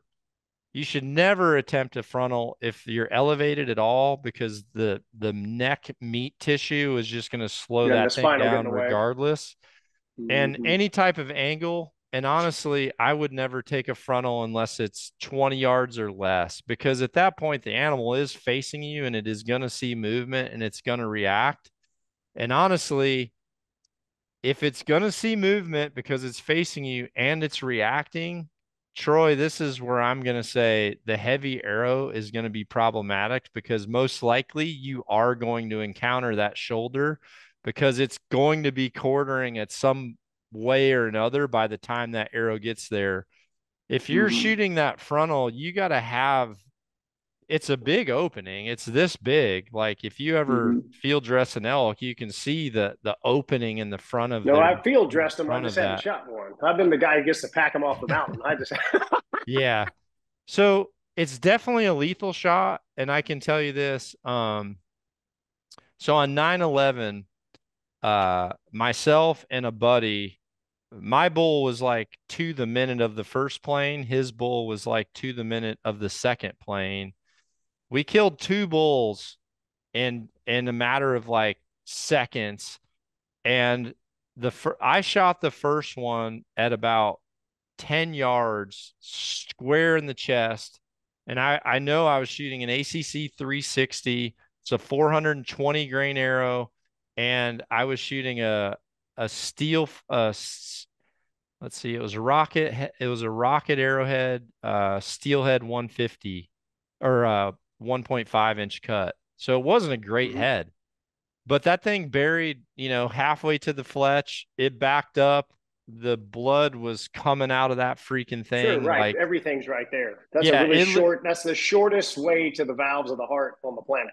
yeah, it was spitting a funnel like 4 or 5 feet, and he kind of just stood there looking at it, and that drip just got closer and closer and closer and closer to him. And then all of a sudden it shot out one last spurt, and he just hit the deck right there. Mm-hmm. And Even so cardiogenic shock. yeah, Yeah. I looked at my buddy and I said, "Hey, while the lighting and everything's right, I go, let me film you a few times making some calls." So I literally just kept filming. He started making some calls, which is B-roll for anyone who films. Yeah. And a bull bugled back from literally like exactly where my bull came from. And next thing you know, here comes the bigger bull. Evidently, mine was a satellite. A bigger bull came, and I'm like, "Holy crap, dude, I shot the wrong one." And he goes, Yeah. I got a tag. I drew a tag. He goes, "Give me your bow." And this kid was small. And I'm like, "It's gonna be way too long for you." And he goes, "I'm gonna shoot him right where yours stood. It won't matter." And I'm like, "Okay." And he kept calling, and that bull came up, stepped over the top of my dead bull, and came to like literally within the burnout marks.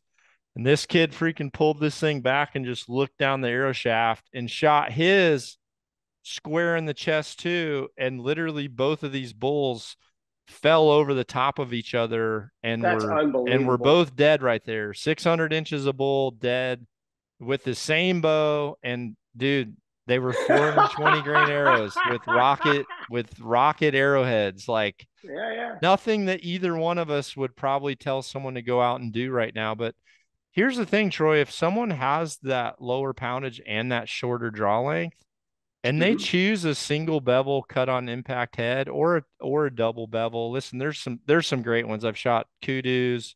I've got some German kinetics there. Those honestly, my wife and my son have done really good with the G5 Montec solids. And Mm-hmm. though, like, it's gonna go in. I'm not hypercritical of pass-throughs just because if I can make it 16 inches into a cavity, that animal is dead. And is it nice for tracking? 100% it's going to be nice for tracking. But I try to educate at least my wife and my son and people that I mentor when I'm over their shoulder. I try to mentor them on the fact of what are your limitations? If you're only shooting 40 or 50 pounds, this thing needs to be 30 or less. You better be shooting a cut on impact head anyway. And Mm-hmm. I would personally say have an arrow that does have a little bit more speed. Now, Joel's wife, Janice, I mean, she had probably shot 100 animals when I met her and when I was 18. Mm-hmm. And I don't think she's ever shot an arrow that's much over 400 grains ever. Mm-hmm. And I mean, and she's pretty much done most of it. But in saying Mm-hmm. that, she'll never like legally qualify for like an elephant, right? Because it's just Sure. there's such limitations. And a really valid point that was brought up was, if any of your buddies went and told you that they just went and shot an elk with their stick bow, you would and they kind of told you what they were shooting, and they told you that they were shooting this arrow and a 60-pound recurve, you'd be like, sweet. And then if you actually do the math on that thing, I mean, most of them are what for like KE in the 30s, maybe. Oh, they're in the 30s or 40s. Yeah. Mm-hmm. So we're already talking about like half of what a 400 grain or better arrow will do for most people shooting a compound bow. It's Mm-hmm. already half. So like I feel like accuracy is the most important thing, and accuracy first and foremost is going to come from technique. 100%. Just and I'll break this down into a very simple shot process when I help you out. And Okay. those very few things honestly add up to the most of the mistakes. A lot of times one little mistake here ends up making a big mistake further down the road. And I won't go too deep into that, but I just think technique means clean arrow flight. And I'm talking the small details like, like teaching someone who has a beard or a face mask the importance of not, drawing way down here and then putting all that on top of it to where now you've got a totally different pressure on the arrow shaft. Things like that. Front hand position. If you're shooting a handheld release, the impacts of like rounding that hand and turning the head angle to a different spot, how all of a sudden that starts to change accuracy. Like for me, accuracy is the number one thing. And I can take a bow that's technically not tuned, if you call it tuned, and still be able to shoot it to where it groups awesome. But what I found is when you start to go too extreme on either end of this pole vault, it's like having a pole vault where if you only, tried to use one for your whole team and then big boy lineman goes and tries to use that thing and then wide receiver tries to use the same one, you're gonna have like two very, Yeah, very they're different gonna struggle. results. Yeah. So Yeah. the 400, back to the 400 spine arrow, which you consider to be under spine. Yeah. What if my technique is really good? Am I getting away with it, or am I shooting the wrong arrow? Um, well, For an accuracy thing. I think you could have a lot better results with a different one. Just to give you an example, I just I just built a bow for a girl in Texas. She's shooting 52 pounds Mm-hmm. and she had a 26.5 inch draw length. So whenever I do builds, I actually keep one extra arrow because most of the time if I do a personal build, I sight in their bows to 100 yards for them. But Okay. this is the arrow, so this is a 400. Uh, Six I put fletch? Yeah, I did a six fletch, Six fletches are awesome. a short six fletch because she's going to be 30 or less. She's going to try to shoot some type of a fixed blade head. And one of the things with a lot of the women's bows, because their brace heights are a little bit shorter, a lot of Mm-hmm. times when you flip that arrow rest Yeah, yeah, yeah. in, the Mm-hmm. Mm-hmm. veins will I've be seen kind that. of sticking through there. So I Sure. went with something a little bit shorter, but more of it. So the overall surface area is the same. But dude, this is a 400 with 50 grains of brass in the front and a 100 grain head. And this thing spined perfectly. And actually, I used it with a six fletch and with a four. Um, Both of them shot bullet holes, but I just feel like that 400 is like, For her though, dude, she's shooting 50 pounds, right? right, right. So I that's shoot why I'm saying 65, for right? you, you're way under spined. Yeah, you're way So how under many spined. people? That's what I mean. You and I talked about this yesterday. It was What's your just air we're both length? trying Like how, 28 and a half. so you leave some overhang too? It's carbon to carbon. Yeah, because of the I shoot so many different broadhead platforms. You want them I what just in want to front make of the sure I don't hit riser? the front. Yeah, Okay. sometimes I go Yeah. get wide ass broadheads and test them, which Right. is super wild and that kind of thing. Just shoot them a long way. Because that's But magnifying your problem too, Troy. sure, By the length of that, obviously it's making it weaker. You might be able to get away with it if you did shorten that up some.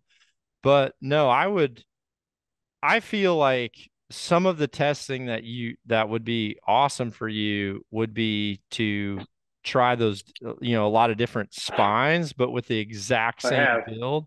And then have you Mm-hmm. tried different lengths too to see how with that Sure. exact same arrow, how So much, I've bear shaft tuned. I don't know how many stick bows, and that's how you do it.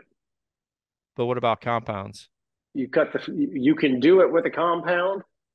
I'm just not going to put it out there because I'll get 1,000 messages over 1/16th of an inch difference in its form and its grip pressure, right? Well, So, there's a lot to it, but so I like, mean, cutting those shafts down is amazing on a stick. It's unbelievable what happens. It's yeah, amazing. yeah, So, what I've done is I just changed the point mass and bend the arrow different. and it Yeah. behaves completely different bear shaft. Well, it for surely will. It for surely will, especially when it gets to be, you kind of go over a threshold where it's too much to where Sure, that no, it's that what glaring. It shows up big time, and you back yeah. off. Right, you Yeah. back off. I don't always go to the heaviest thing out there. In fact, I tell the people who ask me about arrow builds, and of course, I'm going to assume they're like me. They've never been taught. They don't have good form. The bow's probably okay shop tuned, right? You have to make some assumptions here Yeah. I think because shops it's have just gotten a average lot people. better, truthfully. I Yeah, really no, do. they have, and so I, I through my own experience, I got 400s, 340s, 300s, 250s, bought all the stuff myself, bought a bunch of different field point weights, and said in the trad world, you cut them. If I change the point weight, I'm bending them different. I don't know what's going to happen, but I'm going to go find out. And it took Yeah. me days of just standing there pounding paper. At 7 yards, I just said 7 yards. I just said it's fine. And I know about backing it up, it's going to tear different. I got that right because it's Yeah. still, but I kept changing the arrow bending rates for an average and obviously terrible form guy. And I could get them to, I could make a whole set of arrows that tore the same. And then when you fletch them, they're launching the same. And it doesn't always mean it's a 300 grain point. Right. You and I discussed this yesterday. About 90% of the people I talk to never go over 150 grain point Yeah. because it doesn't tune out. Exactly. If you were going to build an 800 or 900 grain arrow, the real way to do that would be to probably get a 200 for me and cut it. So decide you're going to shoot 700 or 800 grains, do it like a stick bow and just start trimming it until it wants to fly. I Yeah. think I need to play with that. Well, you can also honestly, you can get a spine that spines outright and then add your weight by putting salt in it. I mean, you're not getting your FOC that sometimes I think you guys look I'd rather for. shoot a broadhead that can handle it though. I'd rather shoot, to be honest, I'd rather shoot a 40 grain insert and a 300 grain tough head that's 0.06 thick and built like a tank to handle on target It just impact. gets really hard because you're almost trying to defy physics at that point. It's like Actually, you're pulling the shaft with the point. The point's well, flying. you're doing that once it gets out there and Sure, of stabilizes. course, of course. But what you're first trying to do is to actually get that big old freaking shot put out in front of that thing moving first. Those, I'll tell you what's really interesting. That long tough head, the 3-to-1 that Ed, you know, has Yeah, as the standard for the test, shoots like a dart. but at It's what one of the speed? best shooting broadheads I've ever shot. But at what speed? I think it's 235 is what it's launching at right now because that's my biggest arrow. That's my heaviest arrows. But I've had them running 250 and they shoot real good.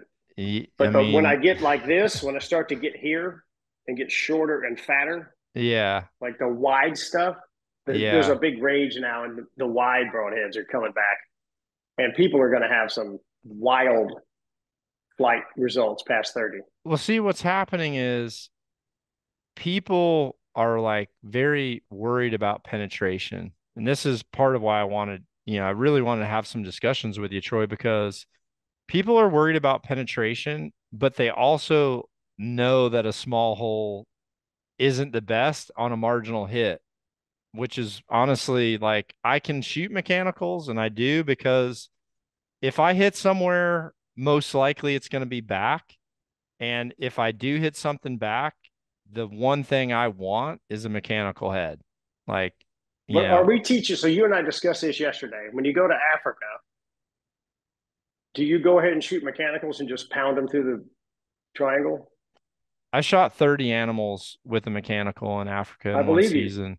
I'm just saying. And I Did you actually go ahead and change used your shot placement? well, when I went to It's Africa Africa. the when I went to Africa the first year, I learned that they require a different shot, placement. Okay. The golden triangle where the elbow, for those of you listening, where the arm comes up, it hits the elbow, and then you can see a crease that kind of goes forward towards their chest, and then the Mm-hmm. scapula will then come up. Well, that is the golden triangle. And in Africa, if you're not in that, if you're behind the shoulder, quote unquote, there's some You're going to animals in be giving Africa money for that, nothing. yeah, Yep. you're not going to find them. Like their Mm-hmm. vitals are definitely, for that area, their vitals are definitely further forward. So, I honestly shot I shot a G5 Tekken is what I was shooting. And um I've never said this, but I don't think, but I killed a black wildebeest at like 116 yards, dude. And I Mm-hmm. mean, it was as close as that thing would ever come. They didn't come to Sure. water, and Yeah, honestly, yeah. they were like on the same trail every night right before dark. And That's and I annoying. watched it. That's annoying. Yeah. I watched it for like 3 days. So then I went to camp middle of the day, and I'm like, I'm gonna get a freaking mark for this. And I did. And at that angle, it's coming in hard. So I Mm-hmm. actually like clipped the top of the vertebrae coming down, and it It was like a it tree just stand shot. yeah, it Mm-hmm. just floored that black wildebeest, and they're pretty freaking big animals. Yeah, I And killed one. They're cool. yeah, they're actually one of the coolest looking They're the animals. Like coolest. Yeah. got like awesome mohawks Yeah, on the their blues are face, fine, dude. but the blacks are killer. The Yeah, blacks are the cool. blacks are the best. So it freaking dropped him on the spot, buried to the fletch. That thing was dead meat. And honestly, I was like, I wasn't over prepared, and having that arrow, it was I think I was shooting a 540 grain arrow Yep. back then. And it was more than adequate, for that. But I think some people are wanting to have the benefits of the big cut, but they're wanting to have the penetration, quote unquote, of a fixed blade head. So what they're trying to do is to get the mag cuts to fly. And at some It's a point, disaster. yeah, at some point, speed and rear stability are going to be a major factor. And the spine part is such a pain in the ass when you're trying to like overdo the spine, and sometimes if you underdo it, your grouping will really start to get very Yeah, sure. Because horizontal. the arrow's bending all the way down the range, and the broadhead and the fletchings are fighting like that. It's like turning a tire tool. Well, it definitely is with some of the arrows that I've seen on the front of your bow. Yeah, They I fly mean, like darts. You wouldn't yeah, believe it. huh? They fly great. I can shoot any broadhead. My terrible form out to my maximum distance. They group. I can't shoot at the same spot.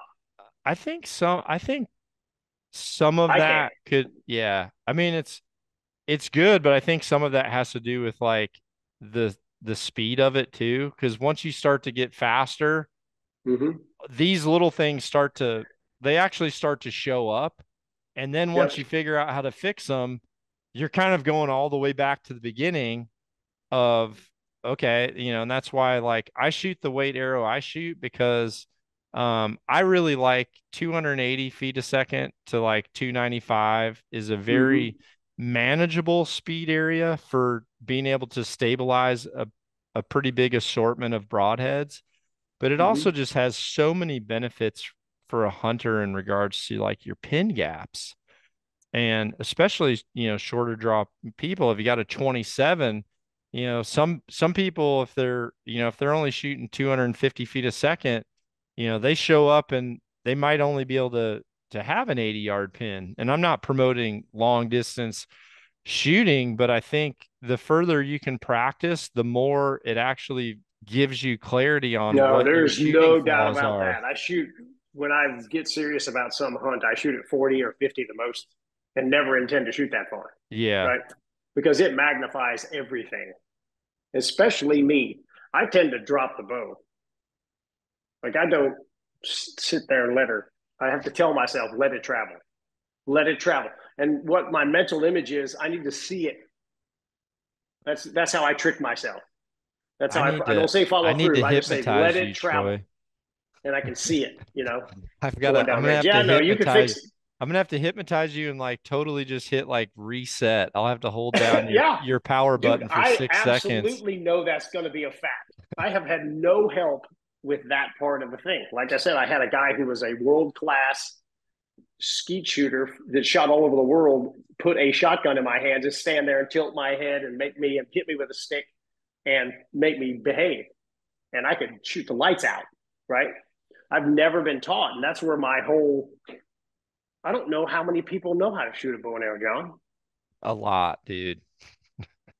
Right. I So, feel like you're in a, well, you're on I think you're out you're not bow fishing. You need to bow fish because you'll probably get all your attention's going to get distracted into like I finding the got to get a perfect, bikini first. I got get a the, bikini bow fish, and then I can get lots of followers on Instagram. But you could, yep. There you go. It might fit your alias name better yeah, right. if you do it that How way. do I have another question for you? Yeah. How do you know we're shooting the best penetrator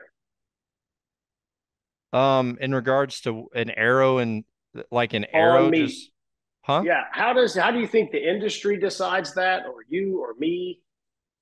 How do we know we're shooting the highest percentage penetrator for the target we are shooting at? I'm talking about hunting. Um, well, I mean, I think you have to do tests depending on what the application is. If we're going to be just shooting plywood, well, we can probably find some pretty good projectiles to shoot plywood. Well, I'm For talking sure. about animals. How do we know that once we get our form good, that or you've tuned with the way I do it, and we've learned to sharpen broadheads, and we're shooting good stuff? Because you can buy structural integrity, right? Ed's Yeah. first rule is the stuff can't break. We all kind Yeah. of agree the blades can't snap off. It better be sharp. It can't bend. Yeah. Great. There's nobody who's going to argue with that. How do we know that whatever we've decided to shoot is the best penetrator for the work we are getting ready to put on it? Well, I definitely think you could test it, but I also think just like with Ashby's studies, there's a lot of people, Troy. Honestly, if I, myself, Joel Maxfield, Randy Sure. Ulmer, Darren Collins, let's see. I mean, there's tons that I know. Honestly, Cam Haynes kills a ton of stuff. You look at Al But are they Kraus. writing it down? Like, is there Look at a? Al Kraus Is, from up in South Dakota. Look at Wayne Endicott. Like, look at Bob Fromm. I'm just like spitting random names out there that no, the well, you're names not that I spitting just said random are names. probably like, You're spitting the best shooters in the world out there. yeah, People get to hunt a but lot. why wouldn't like no different than Ed? Why wouldn't you look at like those people's specs and realize that they're literally successful year after year after year? And those names that I said, and then you could add in like Wayne Endicott's wife, and you could add in like Janice Mm-hmm. Maxfield. Next thing you know, you've got someone like that group could have 2 to 3 thousand animals killed. That is data that is telling you this is Well, it's not adequate. recorded though, right? But Um, the, I don't know. I think, have you asked them for it? I would say I I don't would know. I don't like, know those people, but there's a subset of humanity that is are elite level people, or they've been able to do elite level stuff. You're one of them. Outdoor, indoor, 3D, right? Like you're not normal. well, I started Maxfield's as a not bow normal. hunter. I mean, I'm a No, I'm just Mississippi saying, Delta but Joel's kid. exposure to the skill levels y'all have and the top 3D guys in the world and all that stuff and the names you rattled off, Yeah. these aren't normal people. Y'all are NBA level basketball players. I think we were So all what do we do? normal when we started. Like No, I honestly, got I that. I really got that. do. I mean, But and you some of find those out, names are very normal. right? They're But I'm like, saying you find out you're good at this thing, right? yeah. And I don't know what we do with the guy who's a kick-ass accountant or a brain surgeon that you might need, I but he's think not a great bow shot. I think these people were that, Troy. I think when people chase accuracy and not Mm-hmm. necessarily numbers, then they realize how accurate they are and they become very Mm-hmm. good, and honestly, I can tell you right now, like when I walked out and just, I've done several different things. I've walked out there and shot live with right helical and left helical and walked down there and showed people where they are. Today I did 3 different arrows, never touched anything on the bow. I feel Mm-hmm. like if we chase groups, you become you become good, and then you know what works and what doesn't work. And listen, there's no Mm-hmm. better time for people who are just the average, bank teller or working at Subway or whatever. Listen, they can like go to our website, they can go to Knock On Of and course. literally go to Mm-hmm. School of Knock, and they can I see hundreds and hundreds of people at Total Archery Challenge that step up and they're like, I've only been shooting 6 months. And I watch them and I'm like, damn, it took me 20 years to like try to look like that. But they're focusing on the fundamentals for first. Mm-hmm. And if they're doing that, and then the frustration, if they're doing that right and they have the frustration downrange, then they make changes. But I think like, some of like that tuning technique that you were talking about, like with the bear shaft stuff, with the recurve, 100% what you're saying, like immediate effects, because they're causing effects for different reason. When you're letting go of a string with fingers, this arrow is flexing very differently than when you're shooting with a compound where it's flexing up and down. Yeah, right. Right. So, and because of that and how it has to clear through a shelf that doesn't have near the cutout as a compound, there's Mm-hmm. just like total, and then you got side pressure instead of, no pressure. You've got side pressure. So there's like, what is your spring tension? What's your arrow length to where the nodes are, to where, how is that node affecting where that arrow's coming through? So like a lot of this is comparing apples to oranges, whereas I think if people focused on the fundamentals first, and honestly, most people should just trust their dang archery shop. Like, even if an archery shop isn't great, I mean, I've shot some incredible rounds with a whisker biscuit set in the wrong position just Mm-hmm. because you Yeah. can, you know, Yeah. if you're repeatable. And I think a lot of the arrow talk is just overkill for what, if you're talking about the average person, the guy that's working at Subway, or the guy that's, what'd you say? You said, Brain surgeon, accountant, oh, okay, mechanic, accountant. Well, damn, both HVAC. those guys have good money, dude. I was gonna say the Right. That average doesn't make him person a good shot under pressure, though. for sure, but I'm just saying the average person that really doesn't have the resources, for them, it's all the more reason, and it's why it's so much more important that they actually focus on the technique and the fundamentals and keep the setups basic, because you can easily, like, I can confuse myself and I can definitely overcomplicate this thing. Yeah, And sure. We all can. Mm-hmm. usually when I have something where, like, if someone sends me this and they're like, I just can't figure this out, I can look at it and like start to try to chase all these things, or I can be like, you know what? I'm just gonna cut this shit off. I'm gonna put a new center serving on it. I'm gonna mount one of these, one of the 3 rests that I like that are pretty Mm-hmm. bulletproof on there. To put, I'm gonna look at my chart. I'm gonna get an arrow that I think is suitable. Now if they tell me, hey, I'm going for an elephant, or if I'm going for a Cape Buffalo, then yeah, I'm gonna right away know, okay, I'm gonna need a 700 grain arrow to start this. But otherwise, I'm going with 90 degrees, 13 sixteenths for a starting point. And Mm-hmm. even if I don't check paper tear, as long as the cams are in kind of the right position, um, Mm-hmm. honestly, you can actually outperform most of these setups that people are like over complicating. So it's just I don't know. I want what's best for everybody, and I know you're inquisitive, which I think's awesome. But it also comes with a lot of people not knowing where your squirrel head's going. They're like, you're doing all these things, and if they try to follow, some of it's just going to be counterintuitive that I feel like they'll end up well, I've seen people go backwards rather than forwards. So like What does that mean, though? Does that mean they're less accurate, less for lethal? sure. For sure. Yeah, definitely less accurate. When I've had people where I remember them from the year or two prior and I'm like, "Oh shit, this guy, like this guy's got a pretty good A game." Because everyone's challenging me. I've got to shoot, I probably shot with 7 to 8,000 people this year.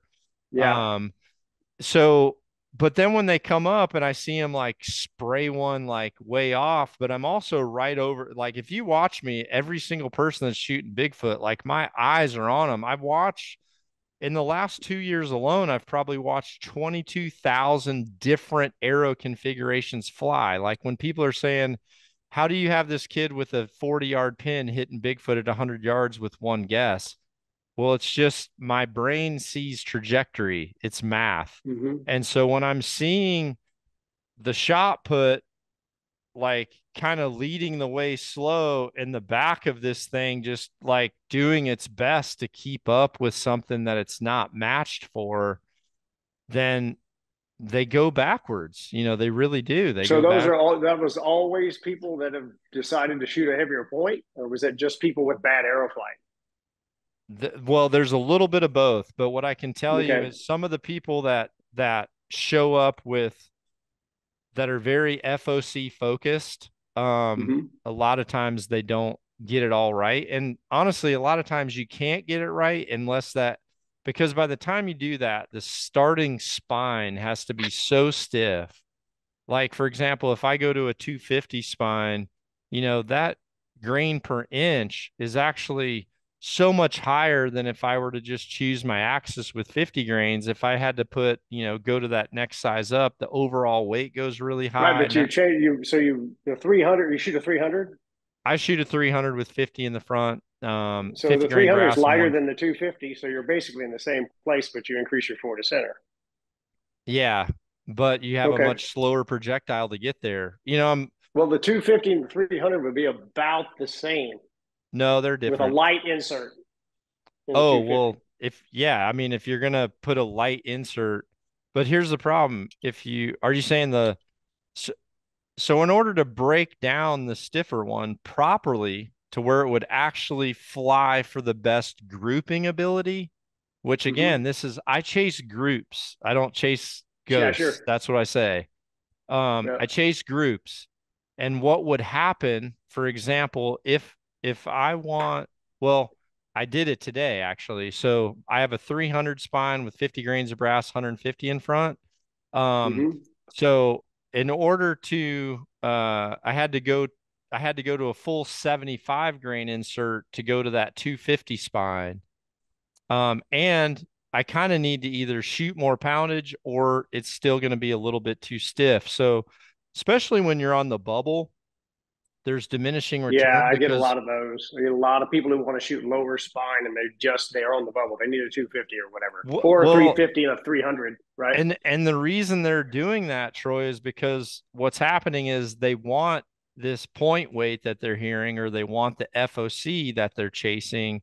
But when Hmm. they realize the spine that they actually need to get the bear shaft to do what they want. Well, now they've got this arrow that's going 230 or 250. And Hmm. honestly, we're like pretty much going back to like recurve, like we're pretty much going back to the speed that I was shooting in like the early 90s to do Well, something like that. I did a study on that because I took my lab radar and ran it out to 60, and because I was curious about downrange energy. Yep. So if somebody decides to shoot 60, so I shot 388, 413, 515, 575, 618, and 700 grain arrow through the same lab radar. And at 60 yards, the kinetic energy of the 514 at impact was higher than a 400 grain arrow at launch. At launch or at 60, you said? At launch, the 514 grain arrow had more kinetic energy on target than it was 388 grain arrow at launch. Yeah. Have you looked at some of Joel's data, That's Max Fields? they've sent me some stuff, and I've seen some of the data that he's done at 20, Well, and I've seen some of the. he's done some at more. So I'm I got actually it, then I need to working. get my hands on it. Yeah, Yeah. I mean, some of this stuff is like, I love that we have people that are asking questions and chasing them. But yep, the hard part about this to me is because it's so easy to have a YouTube channel or put your information out there, mm-hmm. some people don't just look at it as inquisitive. They're looking at it as this is what I need. And that is certainly what they're hearing from you is like, Mm-hmm. this is what you need. And Mm-hmm. I'm just here to tell you my personal opinion is it's hurting more people than it's helping right now. I think we've I think we need to focus more on technique. I think we should focus more on like a good bow setup where you're not trying to make a bow work to that. Because what's cool is, and what I tell people, Troy, is I set up bows. I don't say I like tune bows. I set up a bow, Mm-hmm. and then I definitely have so many arrow options. I can tune an arrow to match that setup. So do you change the arrows until it shoots good? Sure, sure. That's Yep. what I said earlier. Well, yeah, I'm changing the arrow. but I'm not trying to make something that's purposed for something else work in this. And What I does that think mean?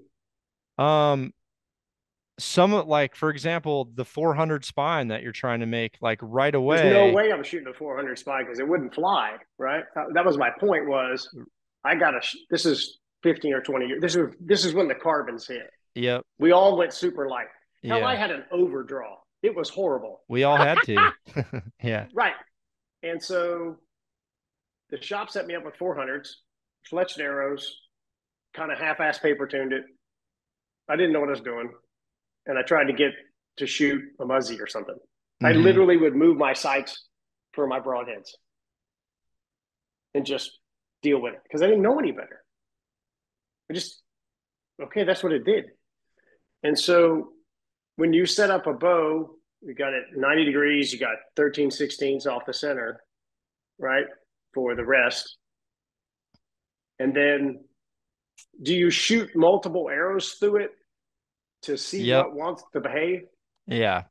Do you What are want the me to, differences in do you the want me, arrows? I've got a laptop right here. You want me to show you something quick, Troy? Yeah. Yeah. Um, Let me just grab this. Hopefully it's an oldie, so the battery is questionable. The moment. Aren't we all? Yeah. Um, have you ever read, I wrote a, well, I taught and I wrote, on something called the Hill method. That's what Okay. I I'll called read it. that. Okay. Mm-hmm. So the Hill method is, and I can send you an article. I'll send you an Okay. article that I wrote and it'll describe it. I can send you photography to go with that. That'd be great. Um but I'm going to show you something that I've learned that kind of eliminates a lot of um that stuff that you're kind of trying to do, but in some ways you're taking a very long way to get to the same place, but in the process of that long way, it's like you're encountering so many weird European streets to where you think you're turning down the shortcut, but that thing ends up just taking you down this wild goose chase to like pop out a half block from where you freaking entered. Mm-hmm. Uh, so yeah, that's let's see here. This is a pretty old computer, so I have to it's just gonna take me a little bit here to like figure out how it's organized. Okay. So let me look. Photos, Hill. Okay.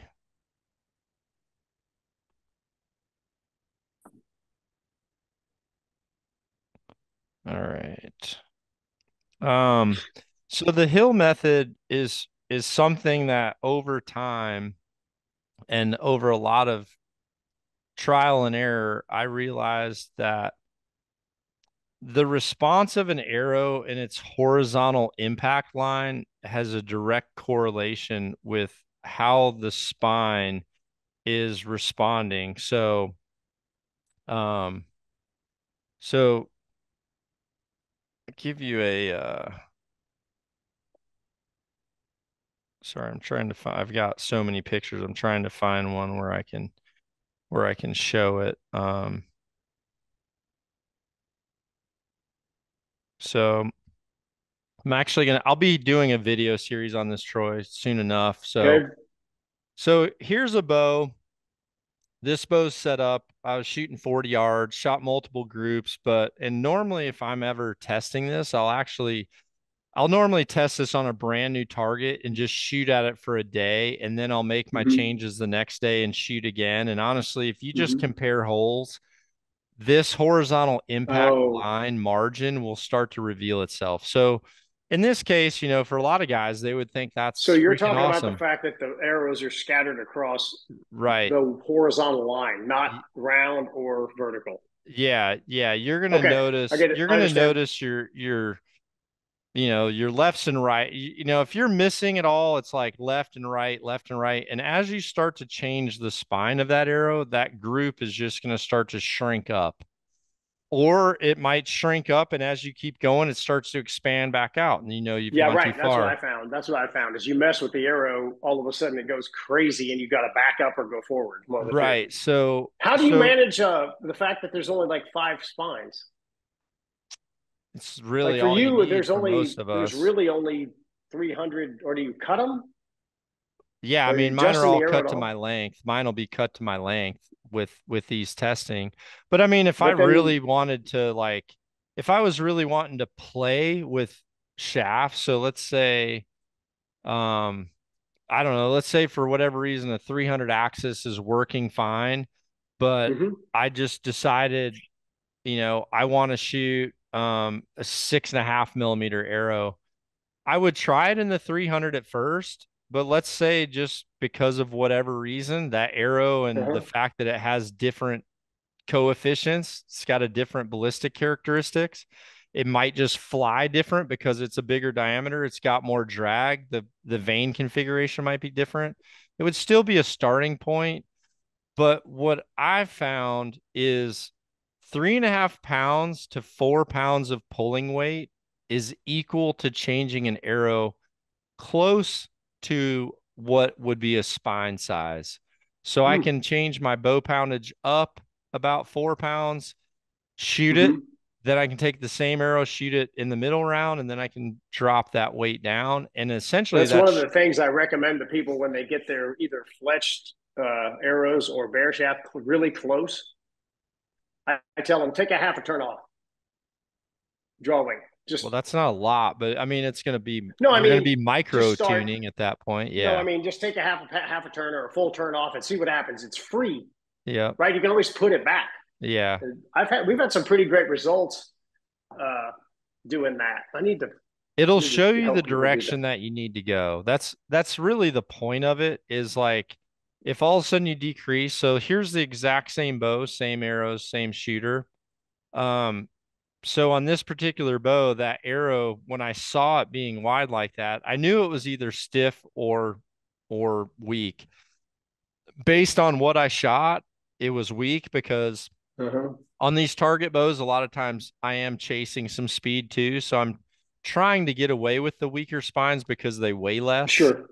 Mm-hmm. And, but then, what happened was once I decreased my bow weight, zip, this thing sucks back together. The arrow starts to match the bow. So now Mm-hmm. that I've figured this part out, same Mm-hmm. bow, same shooter, well, now I can make the decision of I can either shoot this arrow like this, but if I want the extra poundage for a hunting reason, or, You let's got to start say, over, yes, right? well, what it tells me is what do I need to do? I need to go to the next stiffer spine and I can go back to the weight that I started. And once I kind of go to that stiffer spine and get back to the same result, which this is You're about going to as do the good as same it would thing, get, right? Well, then you can start playing with 25 grains difference in point weight, and you can start to refine that next stiffer So spine that's where even you and more. I don't understand each other. That's exactly what I tell people to do. It's not 100 grain change. It's Well, yeah. 25, I 50. think it's where they're starting with that's getting them in trouble. Well, the field point test kits we have start at 100 grains. Okay. Well, So they, so just so you know, if you're actually going to try to change a spine of an arrow, like if you're going to try to break down a 300 spine to where they would know if they need a 250 or a 4 or a 340, mm-hmm. it is going to take way more than 25 grains. You are going You'd to be have to change. surprised. You I know you've hunted well, a lot, but for the average people out there, we get a tear like this and they change it 25 grains and all of a sudden yeah, but are you it chasing adjusts. tears or are you chasing groups? We're chasing tears to go to fletched and then they group.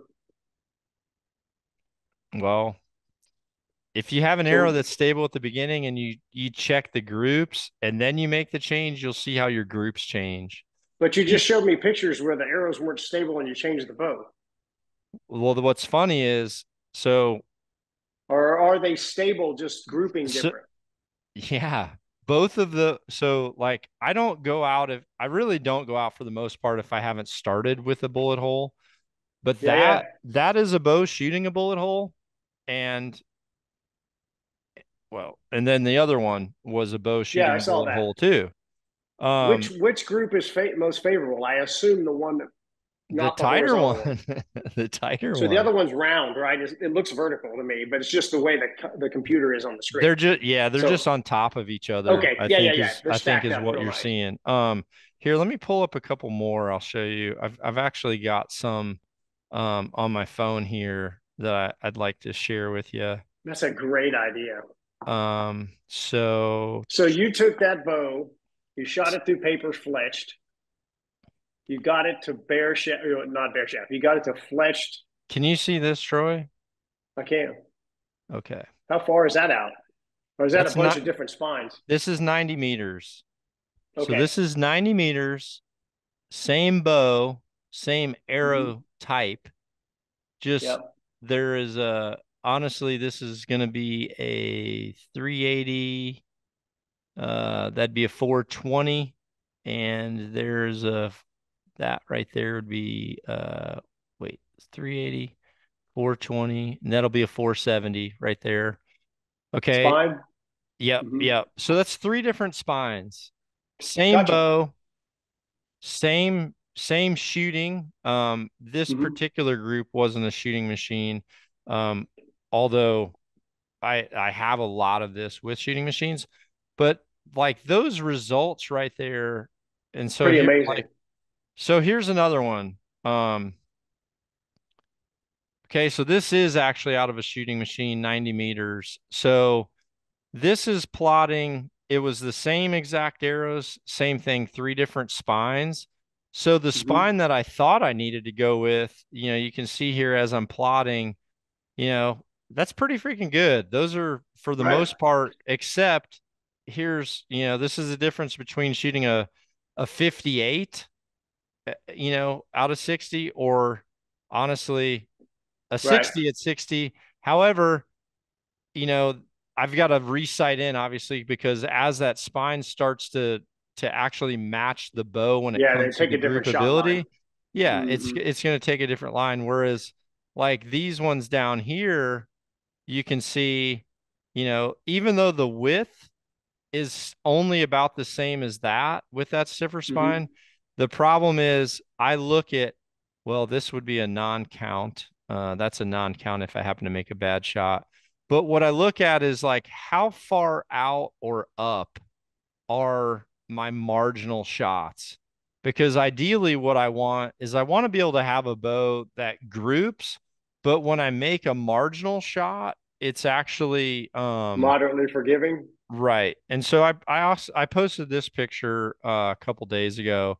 So this picture right here, and the glare is a little bit off, but I can see it. this Yep. was a brand new target at the beginning of the day. And so Mm-hmm. all those holes are through the course of taking arrows, and trust me, Troy, have you ever tried to tune an X10? I have not. Okay, well, whatever you've dealt with arrows is just just Is it triple the that. Wicked Witch? Yeah, Well, triple that because an X10 is barreled, so it's thicker in the middle and it tapers on the oh, I ends. remember the tapered shaft. Well, it's barreled. Yeah, Okay, that's well, a it's not a really fully unusual tapered arrow. shaft, it's actually Hmm. barreled. It's barreled. So Hmm. the way an X10 works is where the actual barrel is placed on the overall shaft. When you cut off the back of the barrel, it will double the spine. It'll be double Holy the stiffness smokes! rate of the front. So I was literally having to take arrows and to do this Sandpaper. and cutting half inch off the front, half inch off back, two off Oh, front, one off back. You've gone way too far. Throw that arrow in the garbage can. So like it was a very, very long process, but it just very clearly shows like if your spine is off, then these groupings start to appear. hmm. When this starts to happen, same bow, same shooter, this is just two different spine arrows. But like you can send them all down there, dude. This thing right there, those are all just mine. This is like in my Hmm. my personal place. All those, like I have 250s and 300s in Sonics. I've got 250s with 50 grains in the front, 250 with 75 grains in the front, 300s with 75s and 300s with 50s.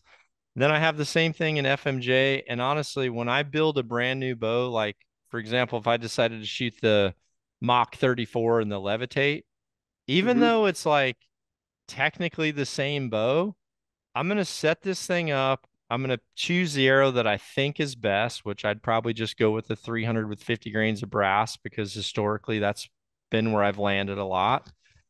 I would check it through to paper to make sure there's no interference and I have no like clearance issues. But once I have that, I'll go outside with those buckets and I'll just lob the entire thing down there. I'll shoot 10 of every single So you're going to arrow. try to figure out what it wants to eat. I just go down there and it tells me what it wants to eat. It's right Hmm. there. But I don't try to make it like eat something that can't fit down its throat, if that makes sense. No, It doesn't you're make sense. you and I are doing a very. You and I are basically doing the same thing different because You're taking a very long way to a happy place. And like I said, during that you're long shooting. How way, many arrows are in that bucket? I mean, 100. well, every one that you see is at least a dozen of a different configuration. Right. So But those are all when for I tell me, those are all mine. right when I try to help people, I tell them to shoot two different spines, five different field points. That's the test. And then they'll call me. Sometimes they email me back and say, "Hey, I got this or that," and that's when we start doing poundage and stuff. I'll get them on the phone, and I'll say, "Hey, drop it a pound and a half. Drop it a Yeah. turn, just because it's an even thing, right? It's one Yeah. turn, right? See what happens. Keep fiddling. So if we did it, how do we help people get that many arrows in their hands like you do, so they You can don't do need this? it, bro. Like I But feel why do like you do it? you can simplify. Um, Why do you do it why don't well, because I normally build close to 100 bows a year to shoot. for you? Yeah, well, yeah, if I'm prototyping, I mean, there might be like 7 different generations of that cam just to like move knock travel a quarter inch at the tail end of Mm-hmm. the curve, and now I have to see how that arrow responds to it, which it'll respond differently. Um, But a different arrow you might have the same platform and the cam's a little different, and then the different arrow will shoot off that bow completely yeah, different. totally, man. Yeah, I mean, I change got the to help. I knot, got to figure out how we help people get there because that means that simplify, the average person's got the simplify. same problem, right?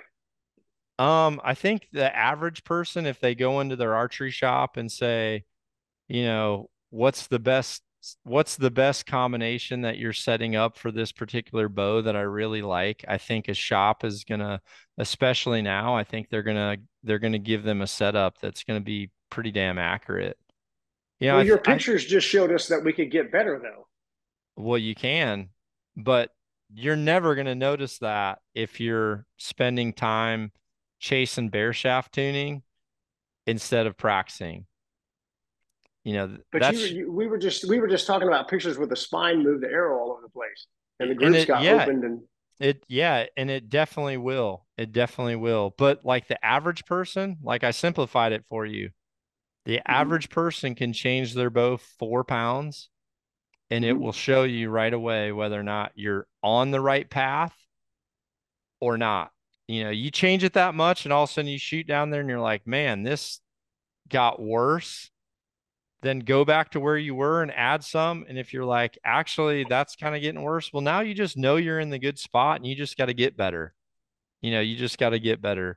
But I think the average Joe Blow would be so far ahead by trusting people that put so many bows out the door. mm-hmm. And archery shops want people to go have success and stay in. Like, I'm gonna take a ruler to anyone's hand. If there's archery shops that are having brand new people come in the door that want to learn archery and they're doing something dumb enough to turn them away, like we Mm-hmm. definitely don't need that. Some Mm-hmm. of the information that's getting too extreme, in my opinion, is overcomplicating and it's confusing people. And some of this stuff is very, very high tech. Like I'm actually having to like throttle back on what I'm saying to you because your brain's going so many different directions fast that I don't feel like I can go, down one hole enough. But the cause Mm-hmm. and effect is just so vast. It really is. It's like with your particular setup, I could certainly if I had a day to do it, I could build one setup where it's like, hey, Troy, if you want an arrow that's in the 400s, here's the arrow for you. If you want an arrow in the 500s, this is the best arrow, that's in this. If all of a sudden now you're wanting to go to a 600, I mean, all those are like finding different arrows to fit those categories. But Mm-hmm. the further you go down the heavier side, like once you start getting over 600, or especially once you start going over 200 in the front, Mm-hmm. it's just there's the diminishing return and the learning curve is going to be more of a deterrent for archers than what they really need. Like that's that's what I'm telling you. I don't know if you'll factor that into like what you teach or your methodology, but um I think there's a much simpler middle ground that can get you shooting really well. And I think a basic setup, if I just came in and said like, hey, dude, I'm going to send you this, you go tell me how good you can shoot it, and I'm going to give you lessons for like a couple hours and just let you shoot it. And then if you're like, hey, dude, this arrow that I have that's this way, just I shot so much better with it. I don't think that would happen. You know, I'm pretty certain that it wouldn't happen, but it might not meet some of the numbers that you want to chase. Mm-hmm. But I think some of the numbers that you're wanting to chase are numbers that, you know, aren't totally relative. It's kind of like, you The one know, thing that's the damn pictures you showed are all my head is like, oh wow, I got all kind of stuff I want to go play with now. I'm going to the range tonight and bombing away with a bunch of stuff. I got so many arrows right now I can go play with. That's crazy cool. maybe that's what I need to do is just start sending you like an article and some data and just be like, Troy, this is what you're going to do for the month. Go tell me what you find out. Well, the one thing I cannot get past yet, and I'll have to figure this out is I don't leave arrows in animals ever. Yeah. Never. Yeah. They don't stay in them, and I shoot them like I shoot Africa. Yeah. Well, We just broke the humerus ball and sheared the scapula off of a pig this weekend with a 550 grain arrow and cut the thing right off. Pig went 40 yards, and it didn't hit the heart, which was amazing. Went over the top of the heart because pigs are stupid and they got dumb physiology. Yeah. They are interesting. We were not trying to hit that. The pig was quartering away. It was at night, which always Yeah. adds an extra component of weirdness because it's all kind of, we had lights and stuff, but it's never as clear as daytime, right? Yeah. And my son put it on what he thought was the armpit, sent it, and whack. And we heard the pig go down, and the scapula ball was totally broken. So that one didn't go through, but we've got to get, got to Listen, figure out why. a very, very mature boar with a full shield. I mean, I that, shoot through them now all the time, though. I yeah, shoot I through them like mean, they're not there. that's definitely one of the harder things to like pass through in North America. If you have an actual, real, legit mature boar that has an Yeah, actual shield you get a plate. pig over 220 pounds. That's full grown. They are durable. They suck up arrows, but they don't. My arrows don't stop, So and that's the hard thing to get past. They don't what's stop. what's your daily job, Troy? I am a medical device rep, and my background is respiratory therapy. Had cadavers in school. I have a pretty deep science and medical background, and so cardiopulmonary physiology is my bailiwick. Okay, Absolutely. so let me ask you this then. Mm-hmm.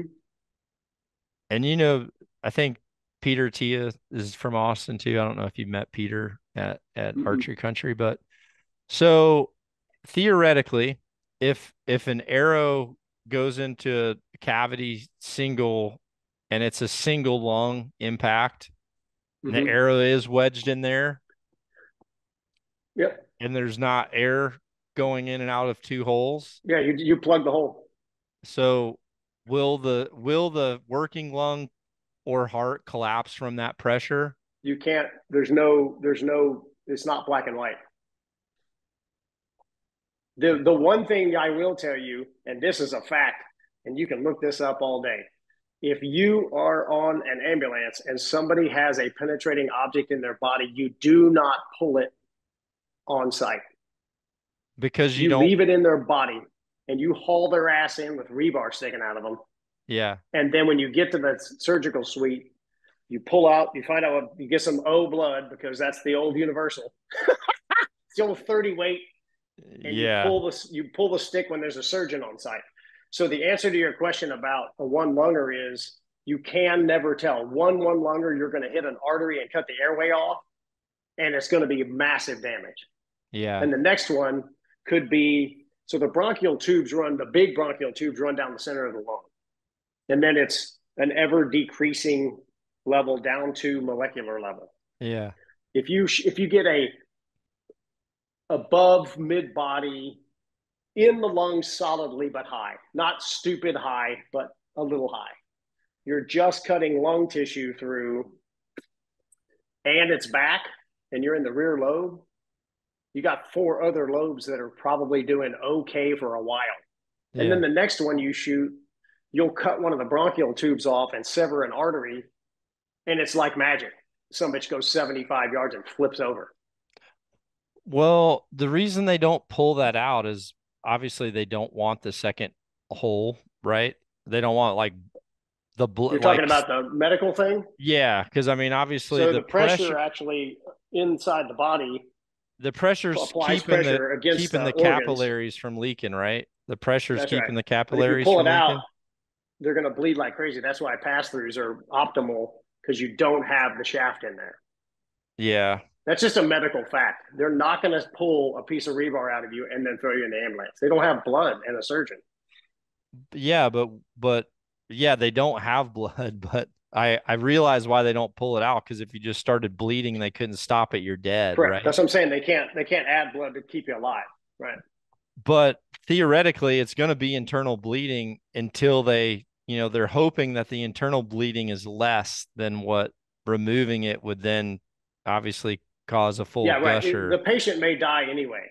Okay. That's what I'm saying. It's Well, and not a black and that's white. my argument on animals because the animals that I've shot that I know for a fact I've one lung. So my arrow has never left the diaphragm. It's only remained within the diaphragm.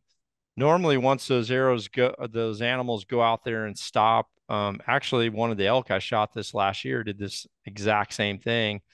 Mm-hmm. Went for a ways, stopped, and and he stood there, and once that lung leaked enough, it literally turned, you could hear him like getting to a point where he was struggling breathing. The other lung wasn't functioning properly. Did he ever Then, run off, or did you find him pretty quickly? Or yeah, yeah, it was, and I've seen this a ton, if I'm honest. Like, I well, honestly, most people these days don't pass through. They're leaving the arrows in a lot of animals. It's pass throughs are becoming less prevalent, but in the medical sciences world, that's the worst case scenario. You would not want the shaft in there. Like I said, this isn't a it's not a binary code. There's a lot of nuances in internal organs. yeah, It's just unbelievable how durable God made everything. The yeah. fact that I'm still alive is amazing because I have tried to kill myself being stupid a lot. And in the second part of that is the animals know something's in them. Yeah. And now that I've seen this a bunch of times, and it's just hard to show. But when you shoot right through them, they just don't run the same. They Well, I just mean, don't behave this certainly when you most of the don't, time. yeah, certainly if you don't obstruct something, and I love this debate because for me, I've watched hundreds of animals take it. So, Sure, um, right. what I found is there's certainly something where you whack something and it isn't like seriously fatal, and they know they've been hit and they And haul then they book ass. it. Yeah, sure, of course. Bad hits, high There's hits, that kind of definitely thing. like Sure. zip throughs where they really don't know what's going on. And, Mm-hmm. honestly, like in a gut situation, like they're just continual walk. Yeah, that's ideal. Recovery Right. becomes very, very hard. Whereas when it's like a massive cut and a big whack, they like go for a certain distance and stop because they know like this really hurt. The end is near. Yeah. Yeah, Yeah. and I've honestly like I actually like knowing where my arrow hit. I like knowing where my arrow hit because my experience just teaches me how to pursue that, That's right. whether I Especially can when you start go, running whether I can camera. wait, especially in That's why areas now cameras with, are so nice. Cameras yeah, are the best for that because you can back it up and go, oh, that was smoked. yeah, Or, woo, that yeah, one, yeah. but it's from all the kills, right? I mean, I get the luck of it's only pigs, but I shoot a pile of them over the last 5 years because you get them out. That's why I did what I did. I just said, I got access. I run this ranch. Might as well start Well, shooting them damn things.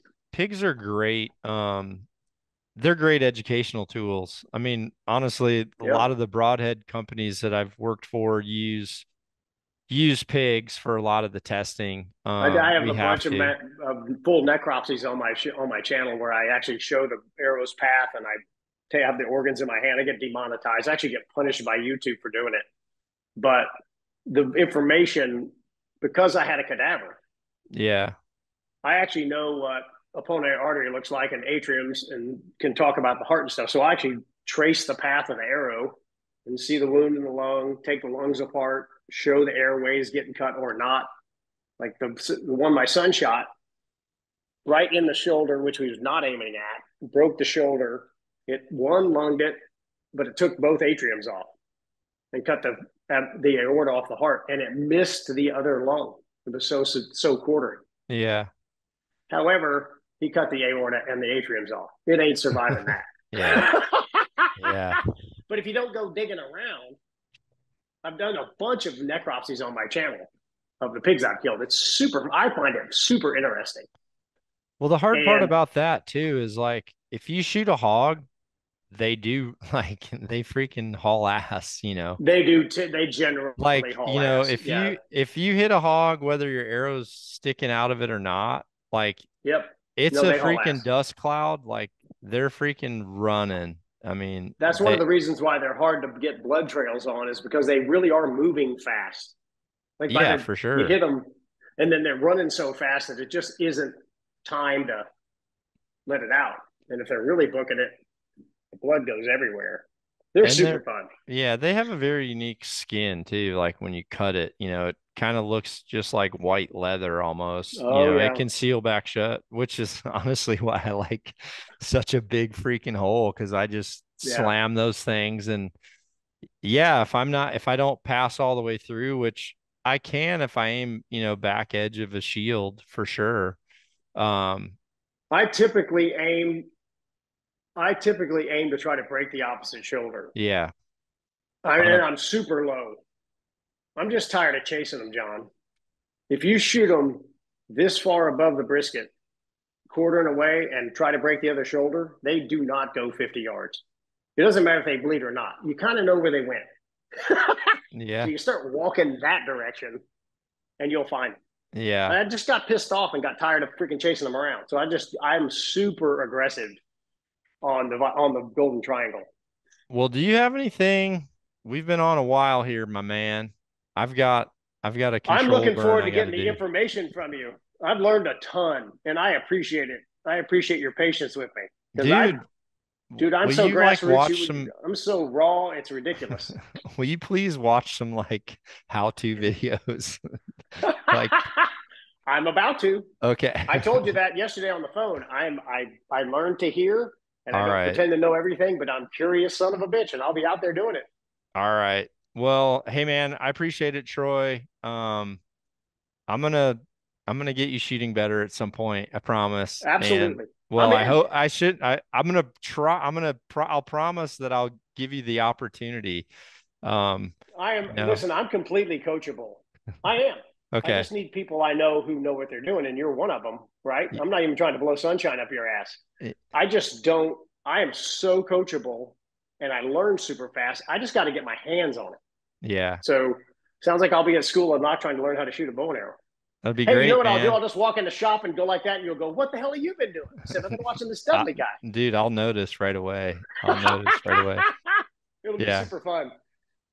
Cool, I know man. you got to go, and I appreciate it. You have anything No, else you want to ask or anything? We good? nope. I got a whole page of notes now that I've written down. There's stuff I need to play with. All All kind of great right. ideas. Thanks a lot, man. I Yeah, really man. appreciate it. It was good meeting you. Thank you for And your time. I'll see you at Archery Country at some point, I'm Yeah, sure. absolutely. Have a All great right. day.